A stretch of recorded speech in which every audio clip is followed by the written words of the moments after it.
Hello and welcome to our semi-final matchup of the week where Evil Geniuses Academy will be facing off against TSM Academy. I'm Julian Pastry Time Car, and today I'm joined by my pal, it's Cole, Coco the Dragon Dumbly. How are we feeling, Coco? I'm feeling great. It's really hot outside, you know, California weather as it is, but it was also just amazing watching the LCS that just finished up, so I'm ready to cool down and watch some Academy playoffs. Unfortunately, the 10-game dream is dead for tonight, but there is still tomorrow, of course. But with that, let's take a look at how we got here, because as you mentioned, we are in semi-finals. Here is the bracket, and we had some upsets last week in Academy with CLG taking down Golden Guardians and Evil Geniuses defeating 100 Thieves, which leaves today's match in what would seem like a mismatch with us number 2 seed facing off against 6. But of course, you never really know in playoffs.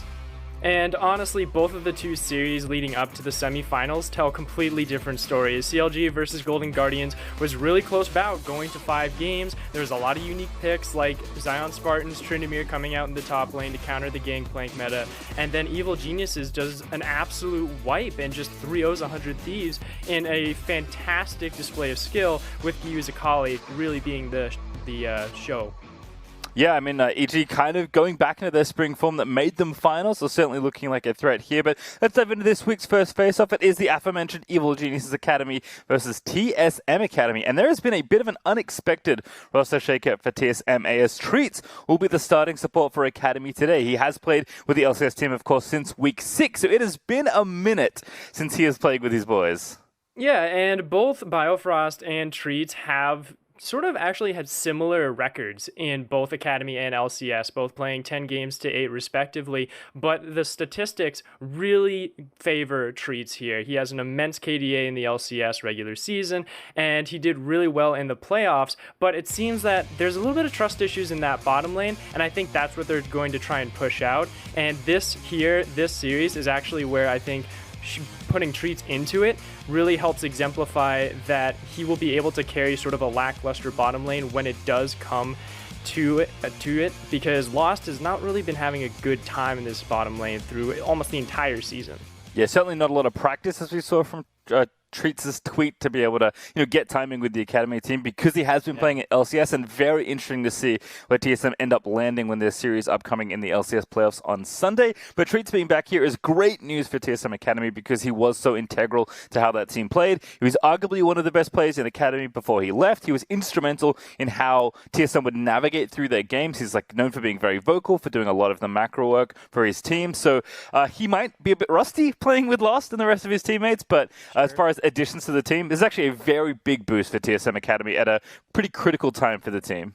And honestly, it kind of band-aids the Achilles heel that TSM has going into this series against Evil Geniuses Academy, because you're going up against one of the stronger marksmen as well in Deathly, who's been doing phenomenal in a lot of these matchups. Even last week into the 100 Thieves situation, he was able to be that rock, be that pillar for his team, and then really just pop off with immense play. Sure, his laning phase being stable is great, but the fact that he's able to convert that into amazing team fights as well really puts him as a star to be taken down here, so TSM Academy can sort of neutralize the play and allow Treats to roam out and help everyone else. Well, we'll certainly get to Deathly, but for me, it's always about the mid lane, and Gyu vs Evolved is a spicy one. Evolved has been, more of a typical control mage player in a lot of his games in Academy, and Gyu, as you mentioned already, whipped out the Akali already and just smashed 100 Thieves with it, and these two can certainly both play Assassin, so if they want to go, for a more volatile mid lane matchup, I'm certainly here for it. And honestly, it's kind of weird, when you look at this series, the fact that they went 3-0, and the fact that Gyu got Akali 3 times, it was sort of disrespectful from 100 Thieves, honestly, letting him have this pick, an extremely strong assassin that's received those buffs ever so slowly to now be this unstoppable force that we even saw in the LCS today. But going into this situation where Evolved is the better dueler, the better laner as well, it's going to be a very big test for Gyu to really show his colors in this series, and honestly, it's no better test than any against Evolved. Yep, we can see the matchup here. Look at the stats across the board. Both these players also with 8 and 9 unique champions, respectively, for Evolved and Gyu. So certainly very influential. I think Gyu always brings advantages to his team in the mid game, where Evolved is just extremely consistent, very good damage dealer, and when he's feeling like it, he'll definitely lay in the pants off someone if he's really feeling the 1v1. Oh, for sure. And I think what's hilarious about it too is, again, the KDA differential, 3 to 4.7, and it's 3rd to 9th. Like, that is such a huge gap between these two players that it does provide a little bit of a handicap for Evil Geniuses Academy to try and compensate for. Thankfully for them, they do have Anda, who is a very aggressive jungler who might be able to bolster their strengths in the game later down the line. But that's all up to question because, you know, TSM Academy has really been able to actually have their number in the jungle and control neutral objectives a little bit better every single time they go on the Rift. Yeah, certainly curious to see how that folds up. But you mentioned him already. It is, last but not least, it is Deftly, whose KDA is getting a little too ridiculous, to be perfectly honest. He looked so good against Prismal and the rest of 100 Thieves, and he's just been having a banger of a season. Yeah, it's a little unfortunate that you have to see him on Senna every now and then, one of the least mechanically expressive marksmans, but when you give him an Ezreal, when you give him a Jhin, when you give him a Caitlyn, that's when he really gets to show his colors and just pop off. And honestly, if you don't take Caitlyn Morgana away from Evil Geniuses Academy this series, you're gonna have a real big trouble going up against that, because like I mentioned, a huge pillar in the bottom lane. If you give them a winning bottom lane as well in the draft, then that is just a huge scaling concern that'll inevitably just overwhelm the rest of your comp. And if TSM Academy, which again we've mentioned, even though Lost has a great KDA, he's been struggling in the laning phase. If that really becomes an issue that has to be dealt with multiple members, it just means Evil Geniuses has a stronger start going into those mid and late game contests. Yeah, we definitely saw Deftly's KDA looking good at 2nd in the league overall. First, of course, is his opponent Lost, as you alluded to. So very curious to see how they go up. It was cool to see Matt and Deftly look so good in the 2v2 against 100 Thieves. But if Treats is on form and kind of feeling, you know, the experience and synergy he's built with Lost again, they were the best bottom lane in the league. And I think they still are if they can play up to their levels. So Lost and Treats certainly not a pushover. This is why Treats coming back into this team right now is so important for TSM Academy's playoff chances. But given the hot streak and, of course, the fact that it's so little practice for this duo lane to get back at it, Matt and Deftly certainly can look to challenge here. Oh, yeah, and I think what's also amazing is we were talking about this when we found out that Treach is going to be playing in this Academy playoffs, is that he really likes to play those aggressive and roaming champions, the Threshes, the Nautiluses, maybe the Bard, even though he didn't really show too well in the LCS when he did play it, but those kind of champions, those supports, might actually really throw a wrench into the gears of Deftly and Matt, who have been more successful into those more safe lanes where they do get the counter picks.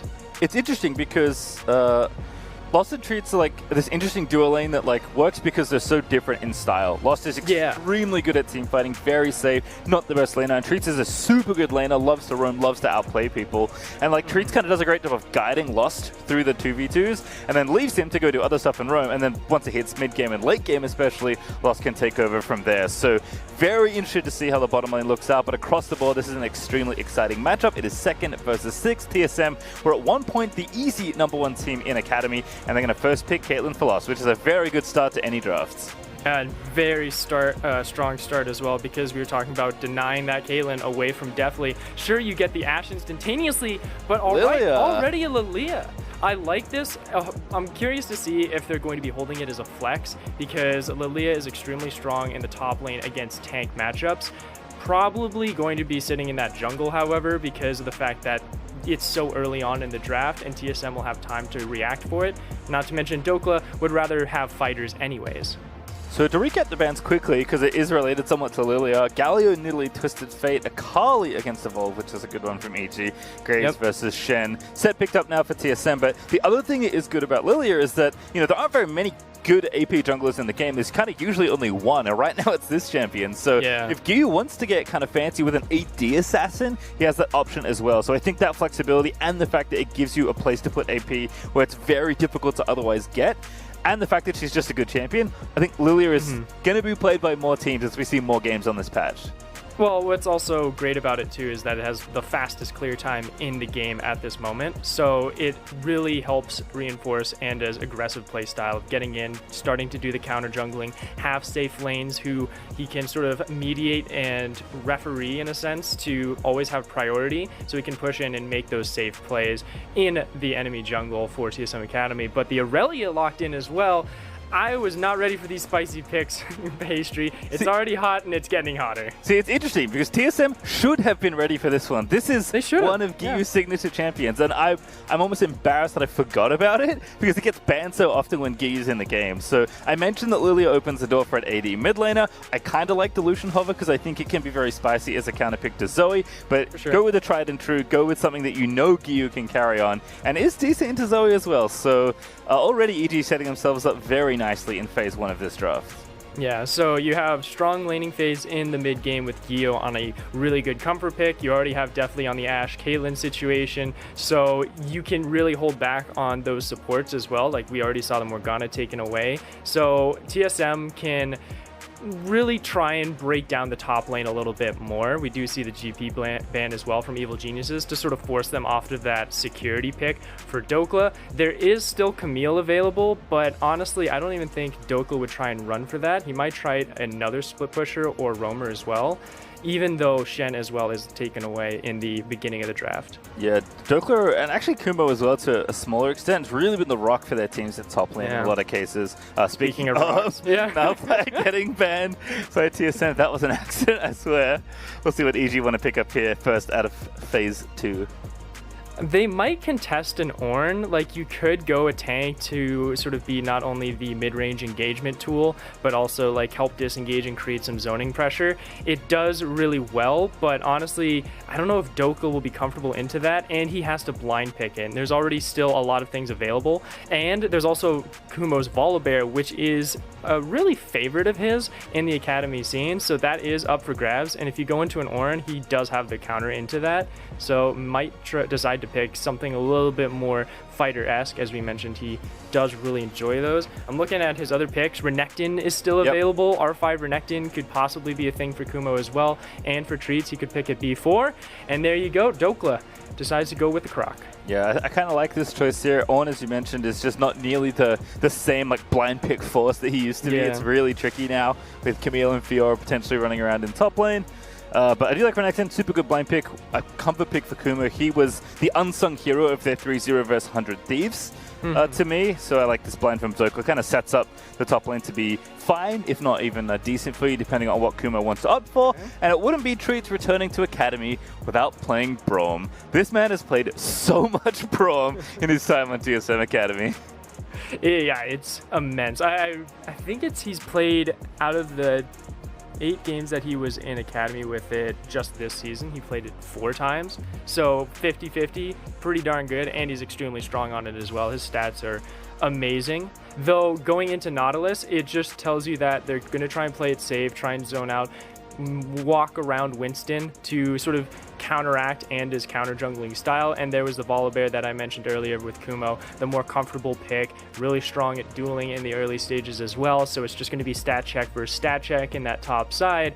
And the rest of these compositions lined out, these mid lanes looking really aggressive. And honestly, if you do get some sort of jungle advantage into these bottom lanes through a gank or a contestation at a dragon, they could really get out of control. Yeah, it feels very stable on the TSM side, right? First picking Caitlyn, take a safe blind picked up. This is like pretty prototypical blue side draft, right? Evolve's also not trying to get fancy. He's playing Zoe, I think one of his most played, if not his most played champion of this split, and certainly a champion that is very good in a lot of like blind situations. I am really curious to see what Lilia gets done here for Ander. I think Ander is a very good aggressive jungler when he's playing on form, as you mentioned, and Lilia is the champion that we're still like wanting more data on because there just have not been very many pro games yet. And even the one we did see in Academy was actually a top lane game as well. So this could actually be the first jungle Lilia we've seen in Academy. Don't quote me on that because I don't have it pulled up. But certainly Ander is a player that is always on top of the new jungle picks. By jungle Morgana in the end of spring as well, if you want to know how deep he can go in his pool. So very curious to see what he can get done with this pick for sure. Yeah, I'm going to be very curious as well. I'll like to see if Stats would be able to help us out on finding if the Lilia jungle was played in either Academy or LCS. I believe it was played in LPL, so there is success to it, mostly because it's a counter pick into beefier front lines, right? And it's actually pretty successful in its own way. Not to mention, if you do get that extremely fast clear, it's under 3 minutes. Like, it goes super fast. You can get to the scuttle really quickly and then just dominate from there and do exactly what Anda likes to do. Counter jungle and be aggressive. See if we can look that up at some point, but we at least saw it from Santorin in the series we just saw from the LCS, so certainly has seen some success. Also, Dardoch played. Of course Dardoch played it. Thank you, producers, for looking that up. If you ever get a blind guess a player to play a new meta jungler, always guess Dardoch, by the way. Dardoch or Anda, they're really good at just playing the new champions. They love it. So shout out to producers and stats. Thank you, Tom, for looking that one up very quickly for us. Yeah, thanks Dardoch as well for playing it, because now I can sort of look back and see how well he did on that end, but we'll have to see how well Anda does it now as we are onto the Rift. Alrighty, let's go for game 1.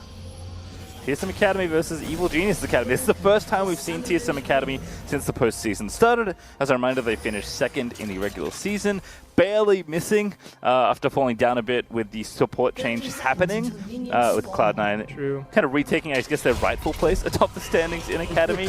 But Treats is back, and just in time for playoffs here for TSM as the teams will fan out across the Rift, and Anders going to be prancing around. And man, look at how defensive these summoners are as well. It's double cleanses on both Evolve Lost and then Gyu and Deathly respectively. Exhausts on Treats and Matt. They're really going to try and dampen down this burst damage from both of these compositions. And honestly, you gotta respect it for that exact reason. I'm gonna be curious to see this pathing with Anda as well. He did go Phase Rush, so that's going to be more of a tanky path, right? Like you rush into the Runic Echoes, you go for the Leandries, maybe a Rylai's, but honestly, you kind of go Dead Man's Plate second as well, just to really make sure that you're constantly kiting the opponent and having that movement speed constantly up to be catching them, chasing them down, and whittling them away with your Sleepy Poison on her passive. You can see Anda going to go ahead, take a leashless clear, beginning on the Raptors. Makes sense. As you mentioned, this is one of the single fastest junglers. I believe you said the single fastest jungler as far as unanswered clears go. Winston, all on his lonesome as well, but going to be quite a bit slower on the set. Like, look at that. Already level 2, was able to take the chickens pretty quickly, and is already down onto the Krugs, taking that one fairly fast. Like, God, the Q true damage stuff is honestly ridiculous, to be fair. And it's so sustainable as well, because you can constantly tick with the healing regen that you get from the Talisman. So we'll have to see how quickly he can get to those scuttles so he can help out these lanes, get some pressure to prepare for those objectives, and really get Evil Genius's composition online, because looking across the pond, you don't want to be going into this mid-game even, right, against TSM's comp of Renekton, Zoe, and Set. Like, they will bully you fairly quickly if you don't have the beef on your bones to really survive it. It's even funnier to me too, like looking at Anda playing this champion, because his Nidalee was so prevalent in their series with Thunder Thieves. It's like he just found a better farming AP jungler. I was like, yeah, I'll play this one instead. He's going to smite away the red, and he is zipping across to his right side of the jungle at level 3 already. Winston also going to be doing the same. He's full clearing his blue side after taking his red buff away. So I don't think these junglers are going to meet each other at any time soon. We'll see if anything else can kind of happen here, as mid lane will certainly be one to watch. Right now, though, doesn't like Kumo looking good in the top lane, getting a LCS lead. He went Dorn Shield as well, so he's going a little safer, but hold on, Gyu going in. Very nice on that cleanse. Yeah, kind of knows it. It feels bad to just like eat a bubble at level 2 or 3 and then have to cleanse out, but you have to respect the power, especially with the jungler being there, which he had a pretty good intuition for. So now Winston going to face check Volibear. Hey, this isn't the jungle Volibear, what's happening? Winston going to get slapped around, Kumo going to try and slow him down. Haymaker is actually wearing off. Great bubble, actually. I think that's going to save Winston's life, and Gyu is going to eat some damage in return. That definitely saved his life. You were seeing Gyu getting ready to flash in with the Dancing Blades, grab the stun for that first blood, but thankfully for them, they are still able to get away without any lives being lost. It does lose the scuttle pressure though, and this is where Anda can honestly do a double scuttle strat. He has the movement speed for it. He can immediately prance on down to that bottom lane, and you can see already Deathly and Matt are with the priority. Matt's making sure that there's no Winston trying to take this scuttle. This is a massive boost with that gold department for Anda to get to that Runic Echoes, or possibly his boots fairly quickly, and keep up the pressure, because when Set jungle gets behind, it really does feel painful in that situation. And with these lanes being tempoed, Anda's doing a great job making sure that he's conducting the priority splendidly. Yeah, admittedly, jungle is absolutely my worst role in League of Legends, bar none. But every jungler I talk to, any person that knows anything about the jungle, which for me is just about everyone else, they all say that getting 2 crabs is the best feeling in the world. So great job by Anda picking those up early. He's going to be off to the races as far as speeding up that clear going. Sorka's Blade already done for Winston though, but as you said, is feels bad for Set when he falls behind. He really just wants to kind of cruise up to the ulti and then start looking to make plays with his strong abilities and decent base stats, although they did get nerfed slightly, poor Set. Yeah, poor Set indeed. Like, thankfully he did get the earlier back so he can try and hard rush and get to level 6 faster, but Anda hasn't even recalled because of how survivable Lilia is in this jungle right now, so he can just do a second clear, see if he can actually, let's try and keep track of this, if he gets to level 6 by 5:55, I think he can get to it, or 6:05, somewhere between that window. He gets to level 6, he can start throwing down the bowling balls on the E for Lilia, and really just cause some chaos to prepare for his first blood. But already, even though it's a calm start, I kind of hate it for Evil Geniuses being calm because they'd rather be in these scrappy situations. But the fact that so much pressure is going over into Anda's favor, it's not too much to complain about. Yeah, I think we'll have to pay pretty close attention to not just at level 6, but, you know, when does Anda's first influence across the lane happen here? We've already seen Winston again looking at pressure here in mid lane. He's hiding in the shrubbery, waiting for Giyu to face check, but Giyu's not interested in that at all. There's also that first dragon that is could be started up in relatively shortly. Teams tend to take the first one between 6 and 8 minutes, so certainly another place where action could erupt. Yeah, I'm not too familiar with the actual strength of Lilia soloing a dragon, but just making sure you have that river control is always a nice reprieve, as we see Winston seeing if he could smell out Anda for a counter gank onto this bottom side. Actually might try and start one himself. Yeah, 3v3. Treat's going to get it started. Q again going to smack Matt as he's back in Academy. It's the Treat's Prom looking for the stun, but it's not going to land in onto Matt. Instead, Definitely is going to get the arrows peppering in, and Winston's just going to walk on out of there. Nice disengagement there from Matt, though, with the flash just out of the jaws of Treats' concussive blows. And with that, it means that they're able to keep pressure in this river so Winston can't try and sneak that dragon and solo it by himself. Thankfully, he has the tools to do so, but not the tempo for it either. Anda's still level 5 because of just how awkward of the timing his back was. There were no camps available, there were no scuttles because he took both of them anyways, and he wasn't in a position to counter jungle either, so he's a little late in that department, but now I get to see how good a Lilia is when soloing a dragon. Damage looks good, the face tanking looks not so good. Oh, this is Cloud Dragon, which does deal a pretty significant amount of DPS relative to the other ones. So EG are going to group up their bottom lane. They already had priority with Definitely on that anyway, so that's an easy first Drake take there for EG. All right, splendid. And it's really going to help him out to create pressure going into this mid-game. You have the engagement tools on Deathly and Giyu, to be honest, not to mention Anda with that sleep if he decides to really flash in and cause some chaos with that phase rush for himself. But with that teleport from Kumo, they say, all right, we've got that dragon control, let's TP immediately up here. They're not looking for the rotations, it looks like, for their bot side to flip up to prioritize this Herald, because it's only 7 minutes and 50 seconds in. Sure, Herald's going to be up pretty quickly in just a few seconds, but I don't think Winston's even going to try and contest for it. And honestly, looking back and comparing this first game to how their last matchup was in the regular season, Anda and the rest of EUG have really made improvements. Mid lane is staying very stable. Evolved isn't getting out of control. He's keeping even in CS, and the rest of the team is really making sure that there's a short leash on TSM Academy. Yeah, just keeping track of everyone here. It looks like FLICKR is trying to get a foothold here in the top lane 1v1, but Kumo is staying nice and stable. If he scoops up this whole wave, which it looks like he will, should be, I think, 1 CS behind if I'm any good at maths. Looks like 2 because I'm not good at it, but very close regardless in the top side there. Oh, it was 1. Come on, man. I trusted myself. I've learned to never do math on. Yeah, it's not a good idea. It always bites me. I'll always come back and be like, oh, he does like 200 damage when it's 400. It's like, oh, it feels bad, but he still got the kill anyways. But we haven't seen a kill yet either in this game. We're 8 minutes in. I'm hoping to see one around 10, 12 minutes, to be honest, but we might be seeing one shortly because Winston is level 6. Yeah, 1 tower plate up top as well for Dokla, so not a whole lot of pushing and contesting happening right now. Winston does scoop out the ward in the Dragon Pit though, so he's back in mid lane once again. Evolve's going to look to set it up.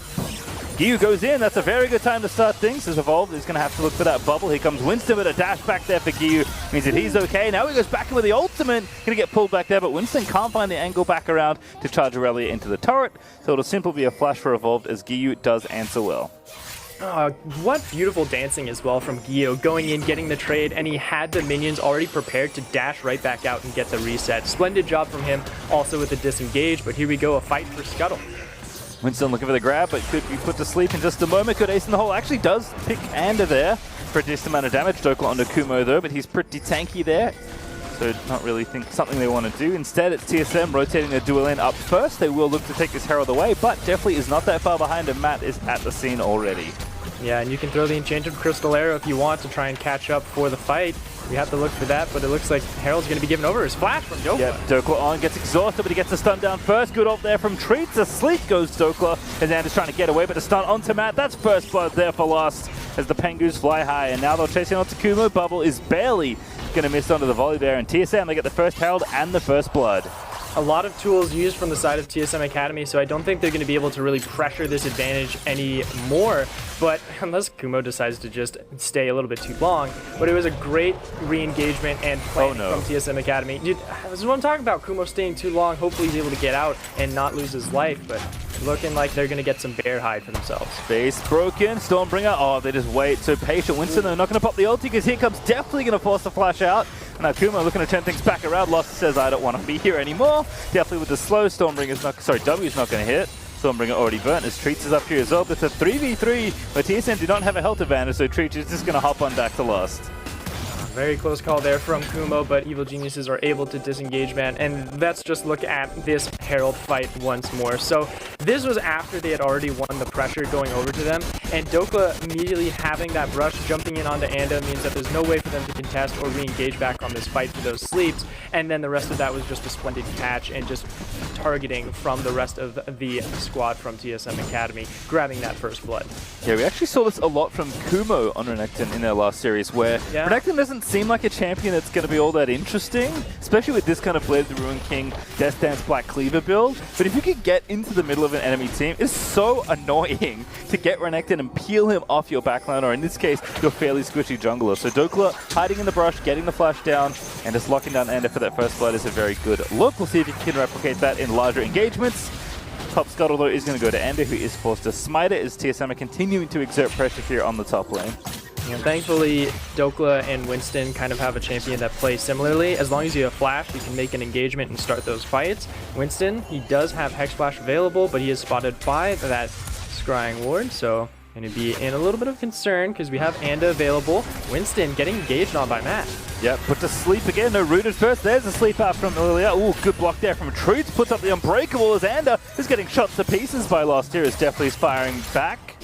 And everybody's going to walk away, but very close call there in the top lane 3v3. And the damage is just not there yet for Evil Geniuses Academy to really finalize any of these kills against the beefier members of TSM Academy. Here's Gio though. So oh no! The Vault is going to kite it out!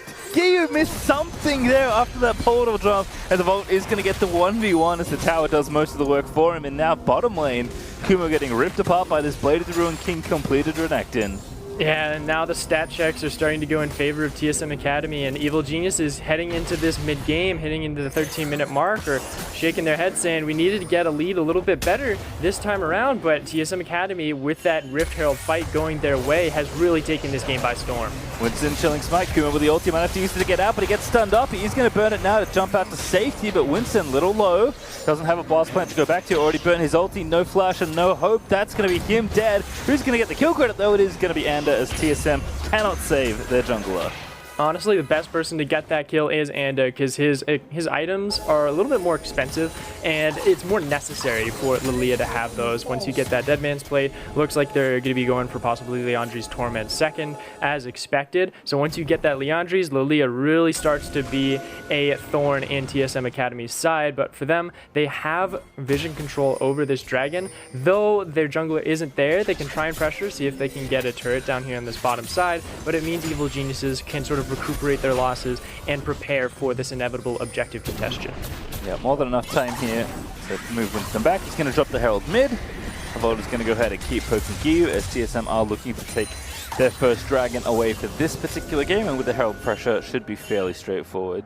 Yeah, smart call from them, dropping the Herald a little bit early to make sure that they have that pressure available. They go ahead and start that one up, and looks like Evil Geniuses says, all right, we're going to go ahead and cede this dragon over to you guys. We don't need it. We're going to see which soul this is going to be. If it's an Ocean Soul, That'd be great, but unfortunately it's a Mountain Soul for them nonetheless, so a lot of defenses could be stacked up here from either of these teams because they got to grab 3 Mountain Drakes to get that Soul.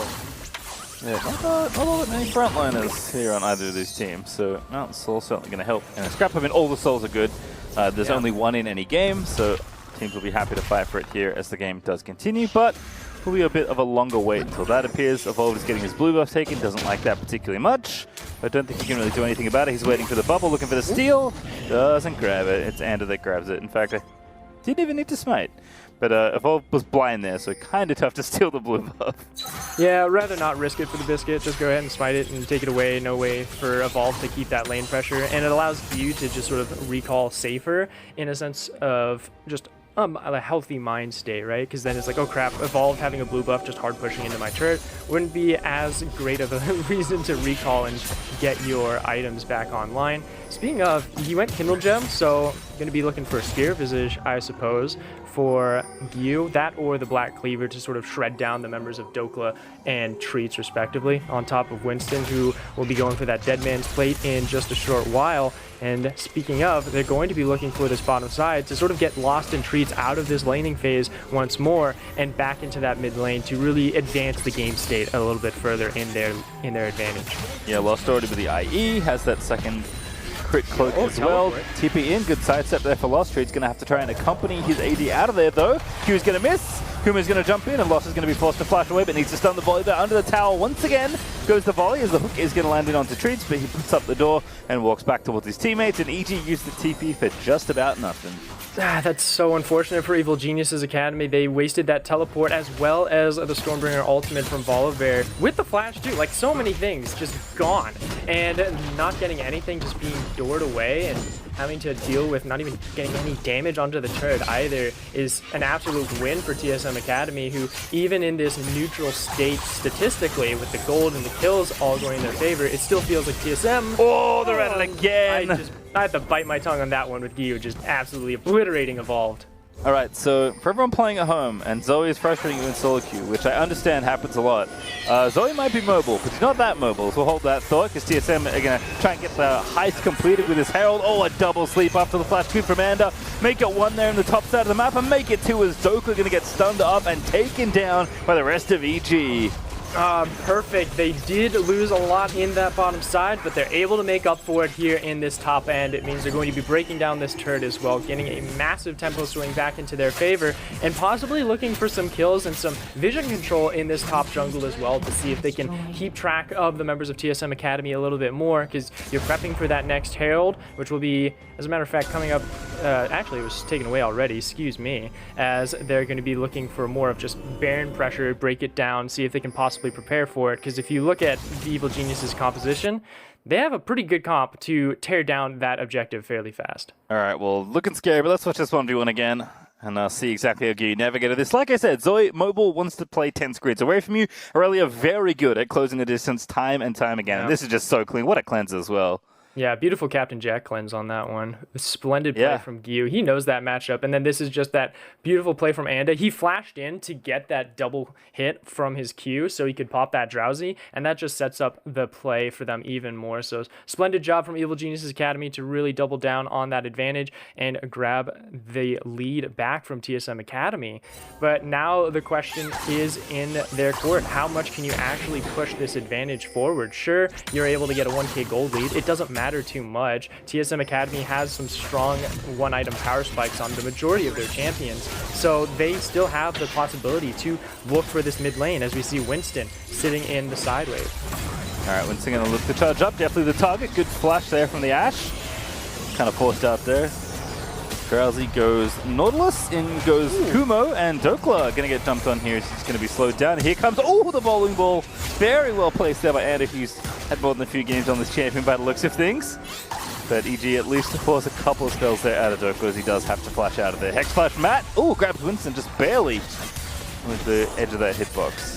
Yeah, bummer on that one, just because he's just slightly over that rock as well, so he's not able to get that additional auto attack in. Not to mention, you're a little bit extended, and with the dragon being up in just under 10 seconds or so, it means that TSM again rinse and repeats, drop Herald mid, force that pressure in that lane so you can possibly contest for this dragon a little bit more efficiently. And with EG, even though they have this bubble around the objective, they have to worry about that Herald who had just been taken down from Giyu. So now all that pressure is once again faded away, back into EG's favor, and TSM is having to play this uphill battle. Yeah, I really like what we've seen between Aurelia and Lilia, but we're going to have to hold that one because Dokle's looking for the flank again. If Renekton can get into the backline and get onto a squishy, is very, very annoying. Dokle going to spin around onto 4 there with the Cold Mig, but definitely lets the arrow fly. Winston taking the front side, and that Haymaker absorbs so much damage, but asleep goes 1 as Winston is asleep at the wheel, but there's Lost going to get the counter kill as Lilia does find it in onto the enemy jungler. Treats not looking to run away. He's got no one to bounce back to as Lost is trying to get it done, but over the wall he goes. Treats is going to stand behind his teammate with a beautiful stopwatch there by Braum, and TSM they'll get out winning 2 for 1. I respect that flash from Treats as well. I don't know how much damage you're going to be doing on that volley, definitely, but they're able to get out with the advantage and with the dragon as well, bumping it up to 1 Mountain Drake for themselves and an Infernal to boot. So with that fight, there was good spacing from Evil Geniuses, but the flank from Dokla sent it all out the window. Wonderful catch onto Deathly, forcing the flash and the cleanse fairly early. So with that all gone, then the backline was really just locked down, and TSM Academy was able to rush in, get them into that choke point, deal a brutish amount of damage with their beefier front line than that of Evil Geniuses, and take that fight for their own. All right, Winston sort of keep the crab in his coffers. Gonna take that one down as 126 gold pops out. Pretty good day at the office there, as Winston is going to force Ander out of there. Blue Buff also going to go over to Evolve, so TSM is going to look to set back up. This is definitely a team that is happy to play slowly, very deliberately, let's say, between objectives.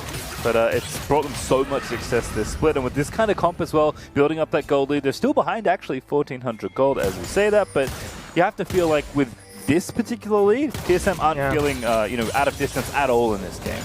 Yeah, and the only gold that they're really lacking is just the farming leaks that they had in that mid lane. Like, it's 174 to 220 between Giyu and Evolved respectively, but then also it's fine because Lost is on this Caitlyn, got that 2-item power spike with Infinity Edge and Storm Razor, so she's going to be dishing out an immense amount of damage. There's no real armor outside of Kumo's Volibear to really answer for that, and this will just allow them to, again, really pressure these objectives. They can threaten with the pokes, they can create the bubble, and Anda has no way of piercing into that.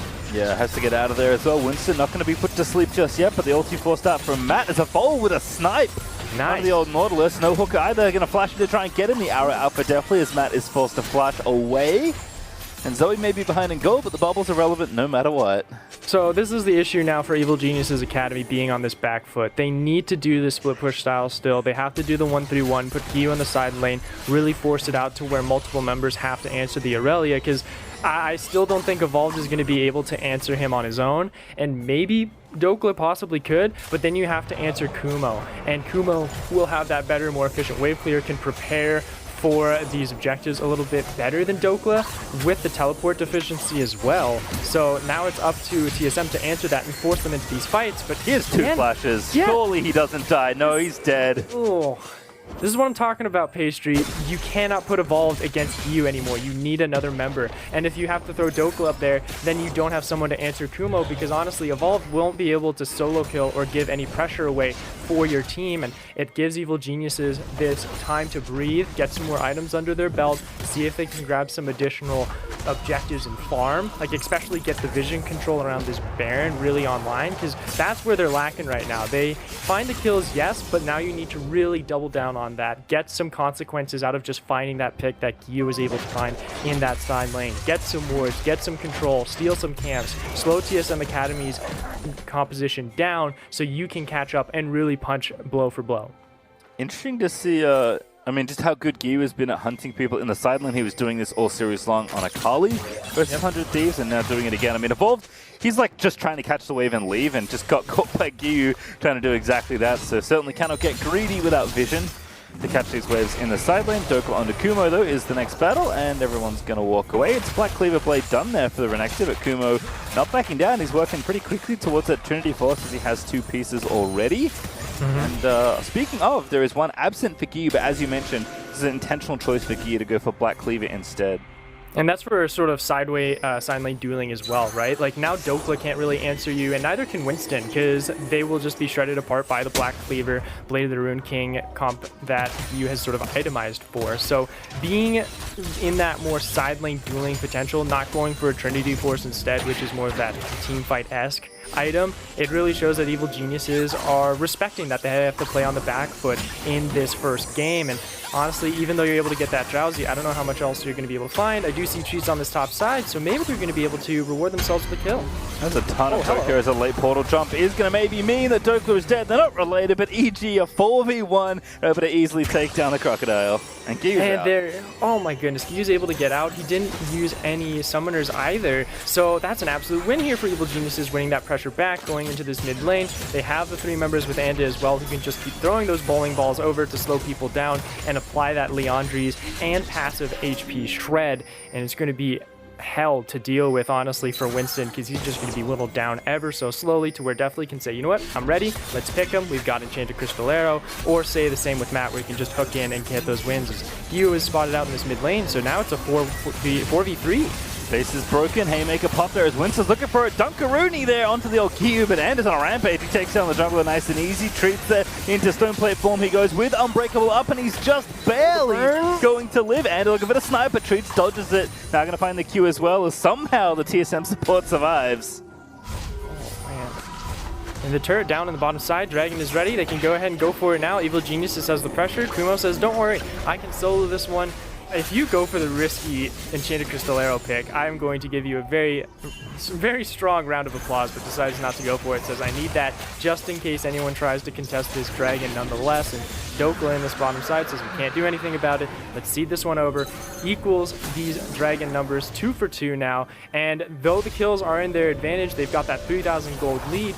I'm curious to see how big of a differential now is, like gold-wise, economically, between Winston and Anda, because you are 4-0 on Anda, you are 60 CS up, almost 70, and look at that, that is almost a 3,000 gold differential. This is how powerful Lilia clears in the jungle. And the thing is it's a reminder once again, Lilia is strong into beefy frontline comps because she can whittle them away and she can kite them. The fact that Set got picked up into Lilia was such a bad call from TSM Academy in the draft. Yes, they're able to find some kills here from Lost, and he's been able to really rack up those snipes, but they haven't been able to shut down Anda in these jungle situations. They haven't been able to find those picks, and he's been playing so well that he was able to take that early deficit that TSM was able to wrestle away from them and put it back into his team's favor. Certainly, at least for right now, it's Lost versus the world. He just needs to keep farming. He's almost at item number 3. Like, he has been playing very well to get to this point, and you can see Matt there eating the poke. Oh, I think he's dead. There's the portal jump evolve with a Protobelt behind it. It's going to take down Matt. Oh, that was disgusting to watch. Well done from Evolved as well, but now we have to see you and Dokla dishing it out. This is a matchup I haven't seen too long, but Yellow Renekton wins is what I was going to say, but Dokla probably knows that there's friends behind EG. No, it's not. It's Gyu. Looking for the solo players. Treat's not going to get stunned, but Dokla does eat it. 4 people now. 5 actually is Evolved. He's running back up as well. Yeah, it's just a matter of time here. The tower goes down in one other area of the map as Kumo is pushing the bottom lane, but Lost very quickly. Going to get that kill and go on a killing spree as TSM are going to stop Baron here. Yeah, that's the only answer they have to say. They can't stop Kumo because someone has to recall, and they have 2 smites. They can't answer deftly either. This is going to be rough here because you have Kumo with teleport available. This Anda's Lilia can have the possibility to steal away. They take inhibitors. Well, here comes the TP, possible contestation. Yeah, I mean, they have 2 smites. Zoe has 1 as well, so it's really tough for them to really get the Baron, but they will get a kill. They're going to maybe look for 2 as Dokla will fall as well. And EG probably pretty happy with that trade, especially if they can get some more. The Bobble's going to miss and revolve. That is a really big oopsie, but he had that smite, so Anda's going to flash in. Looks for the sleeper, can't land it. Lost still alive is the critical piece, as Winston's going to go ahead and tank that bowling ball. That TSM Academy takes the Baron, but at what cost? I wonder if the inhibitor is going to fall from those minions down in the bottom lane. It looks pretty close. Oh, no. Oh, thankfully there's a cannon minion right there to block the path of those There's the savior. Yeah, that... Thank cannon-based God. That amazing play from him to save the day for TSM Academy so the power play can get back on track. But now they don't have wave priority either, so they have to sort of reset it. So honestly, about 90 seconds to maybe even 2 minutes of this Baron buff are just going to be thrown to the wayside because the fact that Evil Geniuses was able to contest it, take some kills away, and they had already prepared bottom side with Kumo pushing in for that inhibitor to make sure that even if they did lose it, there's not going to be a lot of punishment coming from it. Yeah, certainly still good play from EG, trading very effectively given the situation they were in. Evolve going to TP with one that he found on the ground, as they are going to look to try and get this push started pretty quickly. Also Dragon up in a minute 30, so TSM can look to fall back to that after their siege is complete, but they need to kind of maximize value here. I mean, Caitlyn Zoe is disgusting when you have Baron buff, but you need to get yourself in a situation to actually start the siege first, and so far it hasn't been happening.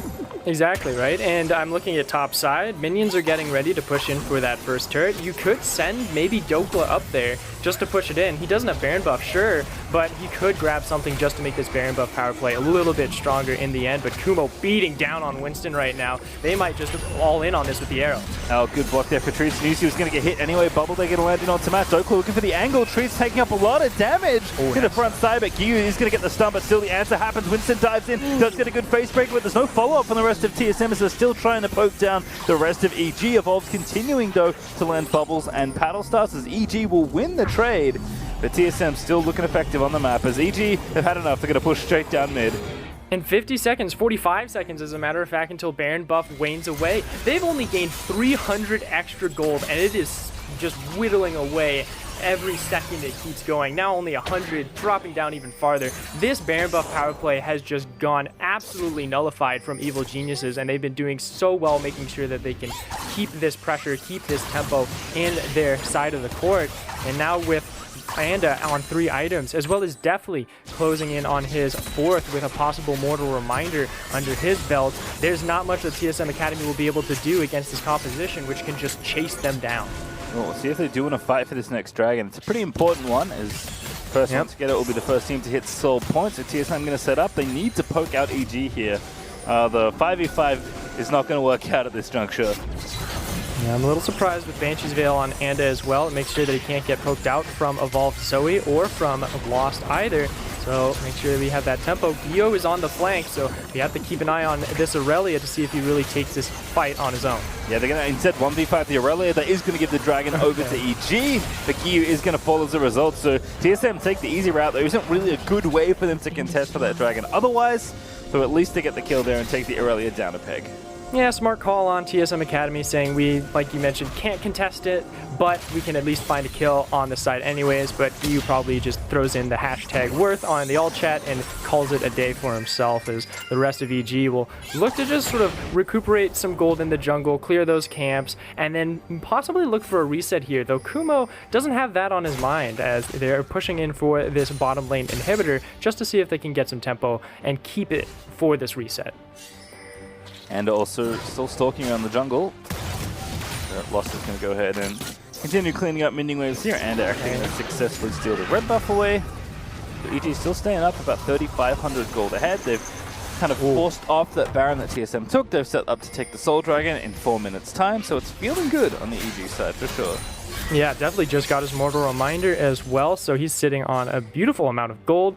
Not to mention, we do have a Death Stance fairly close to being completed on Gyu, and you look across the board, you have 3 items on Lost, sure. He's pretty close to getting that 3rd, or 4th, excuse me, but it's just a question of how optimal is it going to be against this composition. He's not really able to get a lot of auto attacks in because Evil Geniuses has sort of been detouring around the jungle to where they don't fight him, right? Like we were saying, this game, it's all on Lost right now. He needs to be the one that brings his team out of the mud and rally them together to take this game. But honestly, when Evil Geniuses is like, nah, we're fine, we're gonna continue doing 1-3-1 and making sure that your resources are spread thin, this team fight and pick composition that TSM Academy has built up is not able to go into full effect and swing their favor back onto their side. Well, 40 seconds until that Baron is back up. Gyu is continuing to be an absolute nuisance in the side lane. He's actually finished Death Dance already, so this is basically Kumo's Renekton build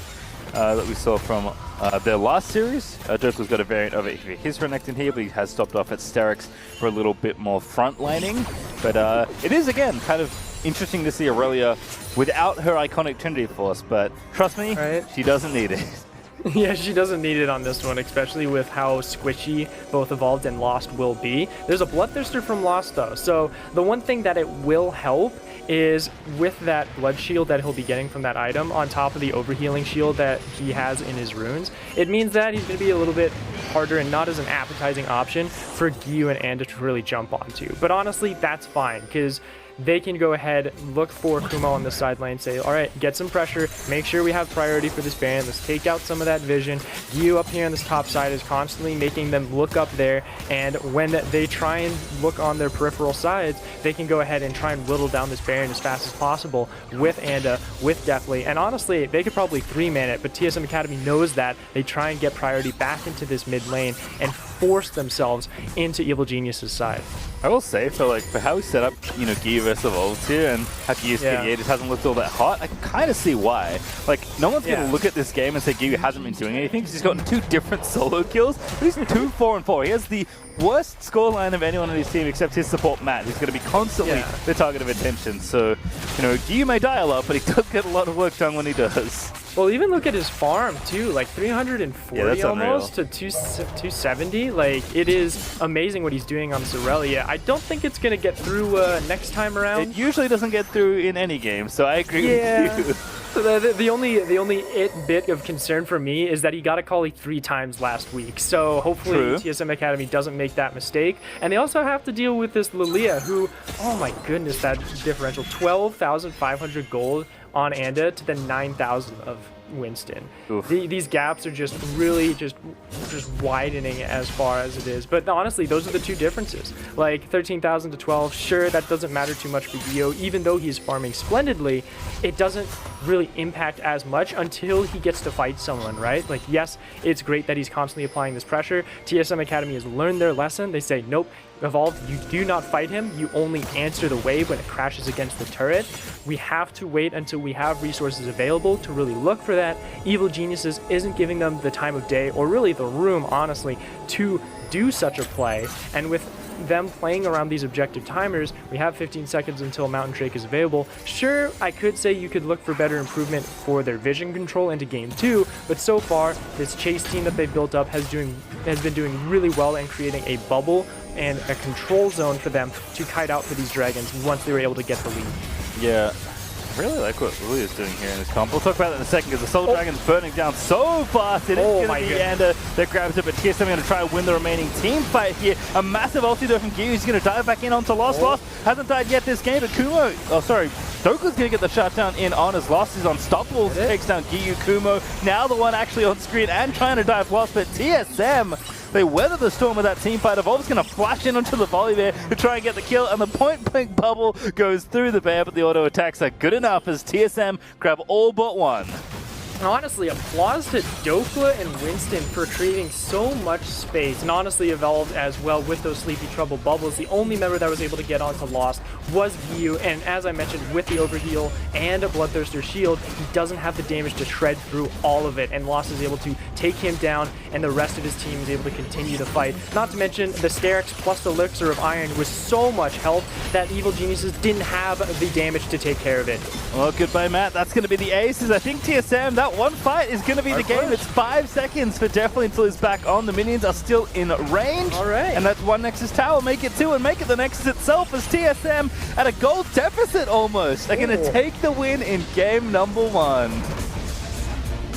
And man, it was looking bleak for a real long time there for TSM Academy. They were getting out-tempoed, out-macroed. 131 was doing perfectly. Just a splendid job from Evil Geniuses Academy and making sure that they were conducting it very well. But then it was that one fight at the Dragon. You had the massive beef that was Dokla and Winston on set and Renekton being able to push the rest of the members away. No one was able to get onto Lost, and Lost was able to do Caitlyn things and just snipe away, take out Gyu, take out the rest of the members of Evil Geniuses Academy, and luckily the death timers were long enough for them to walk straight down mid lane and parade to get this first game.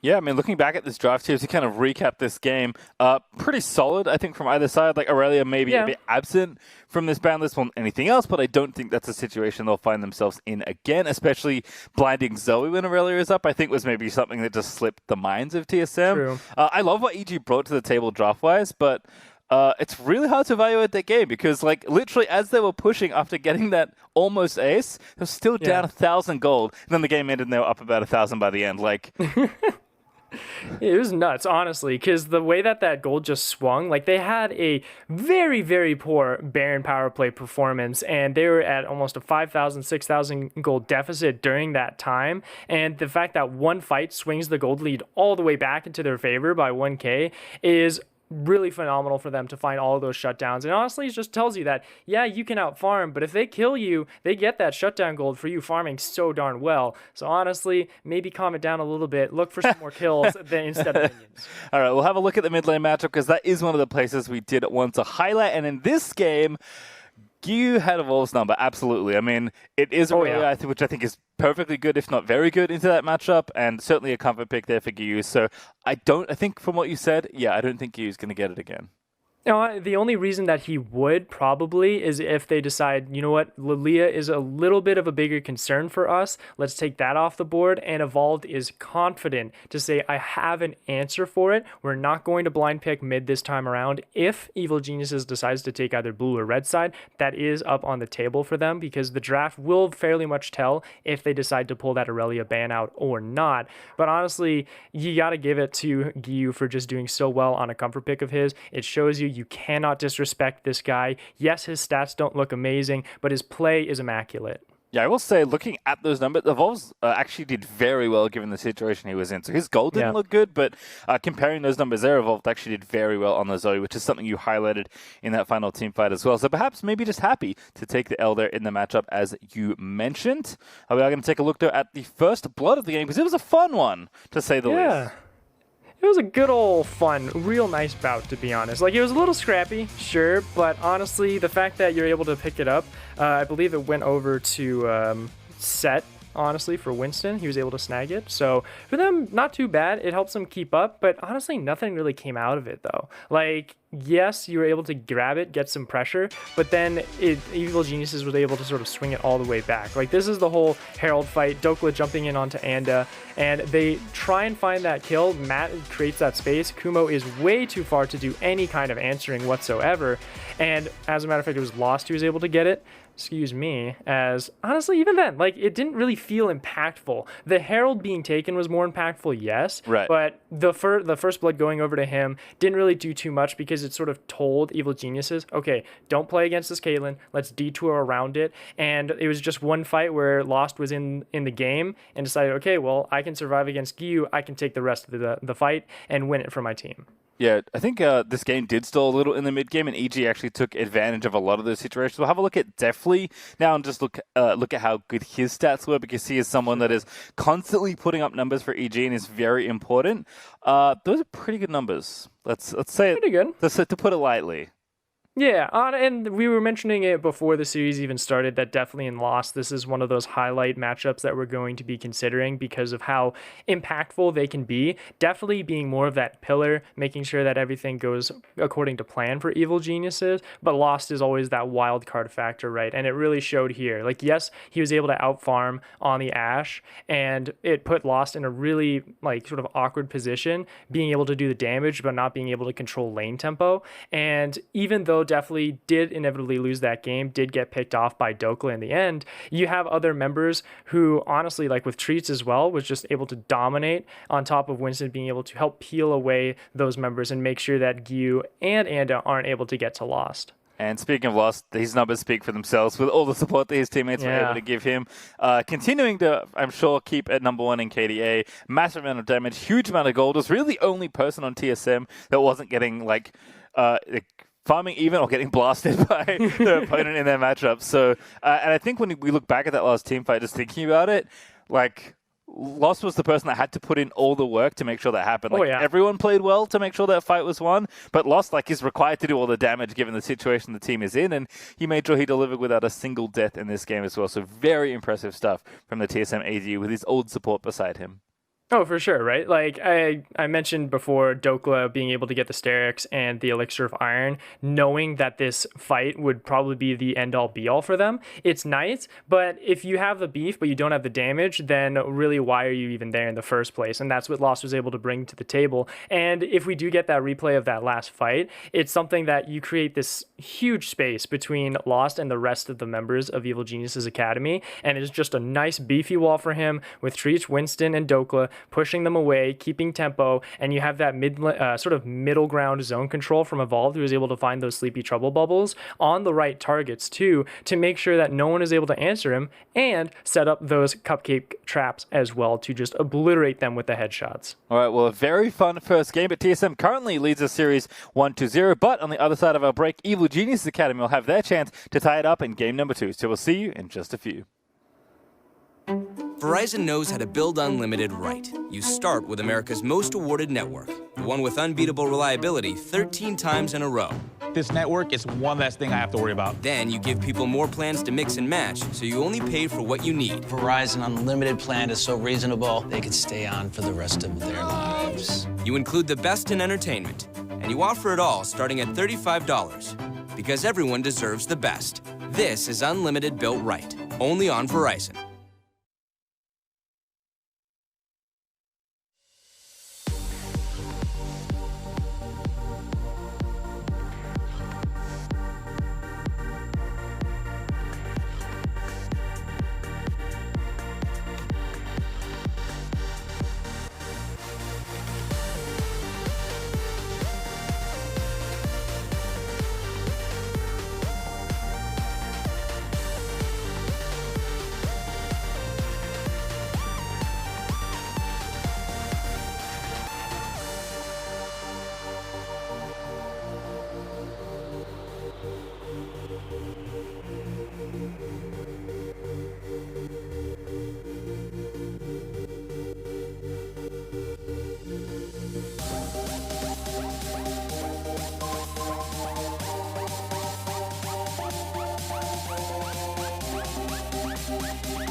Welcome back to our Best of 5 series between Evil Geniuses Academy and TSM Academy. We're heading into game number 2 with TSM currently in the lead.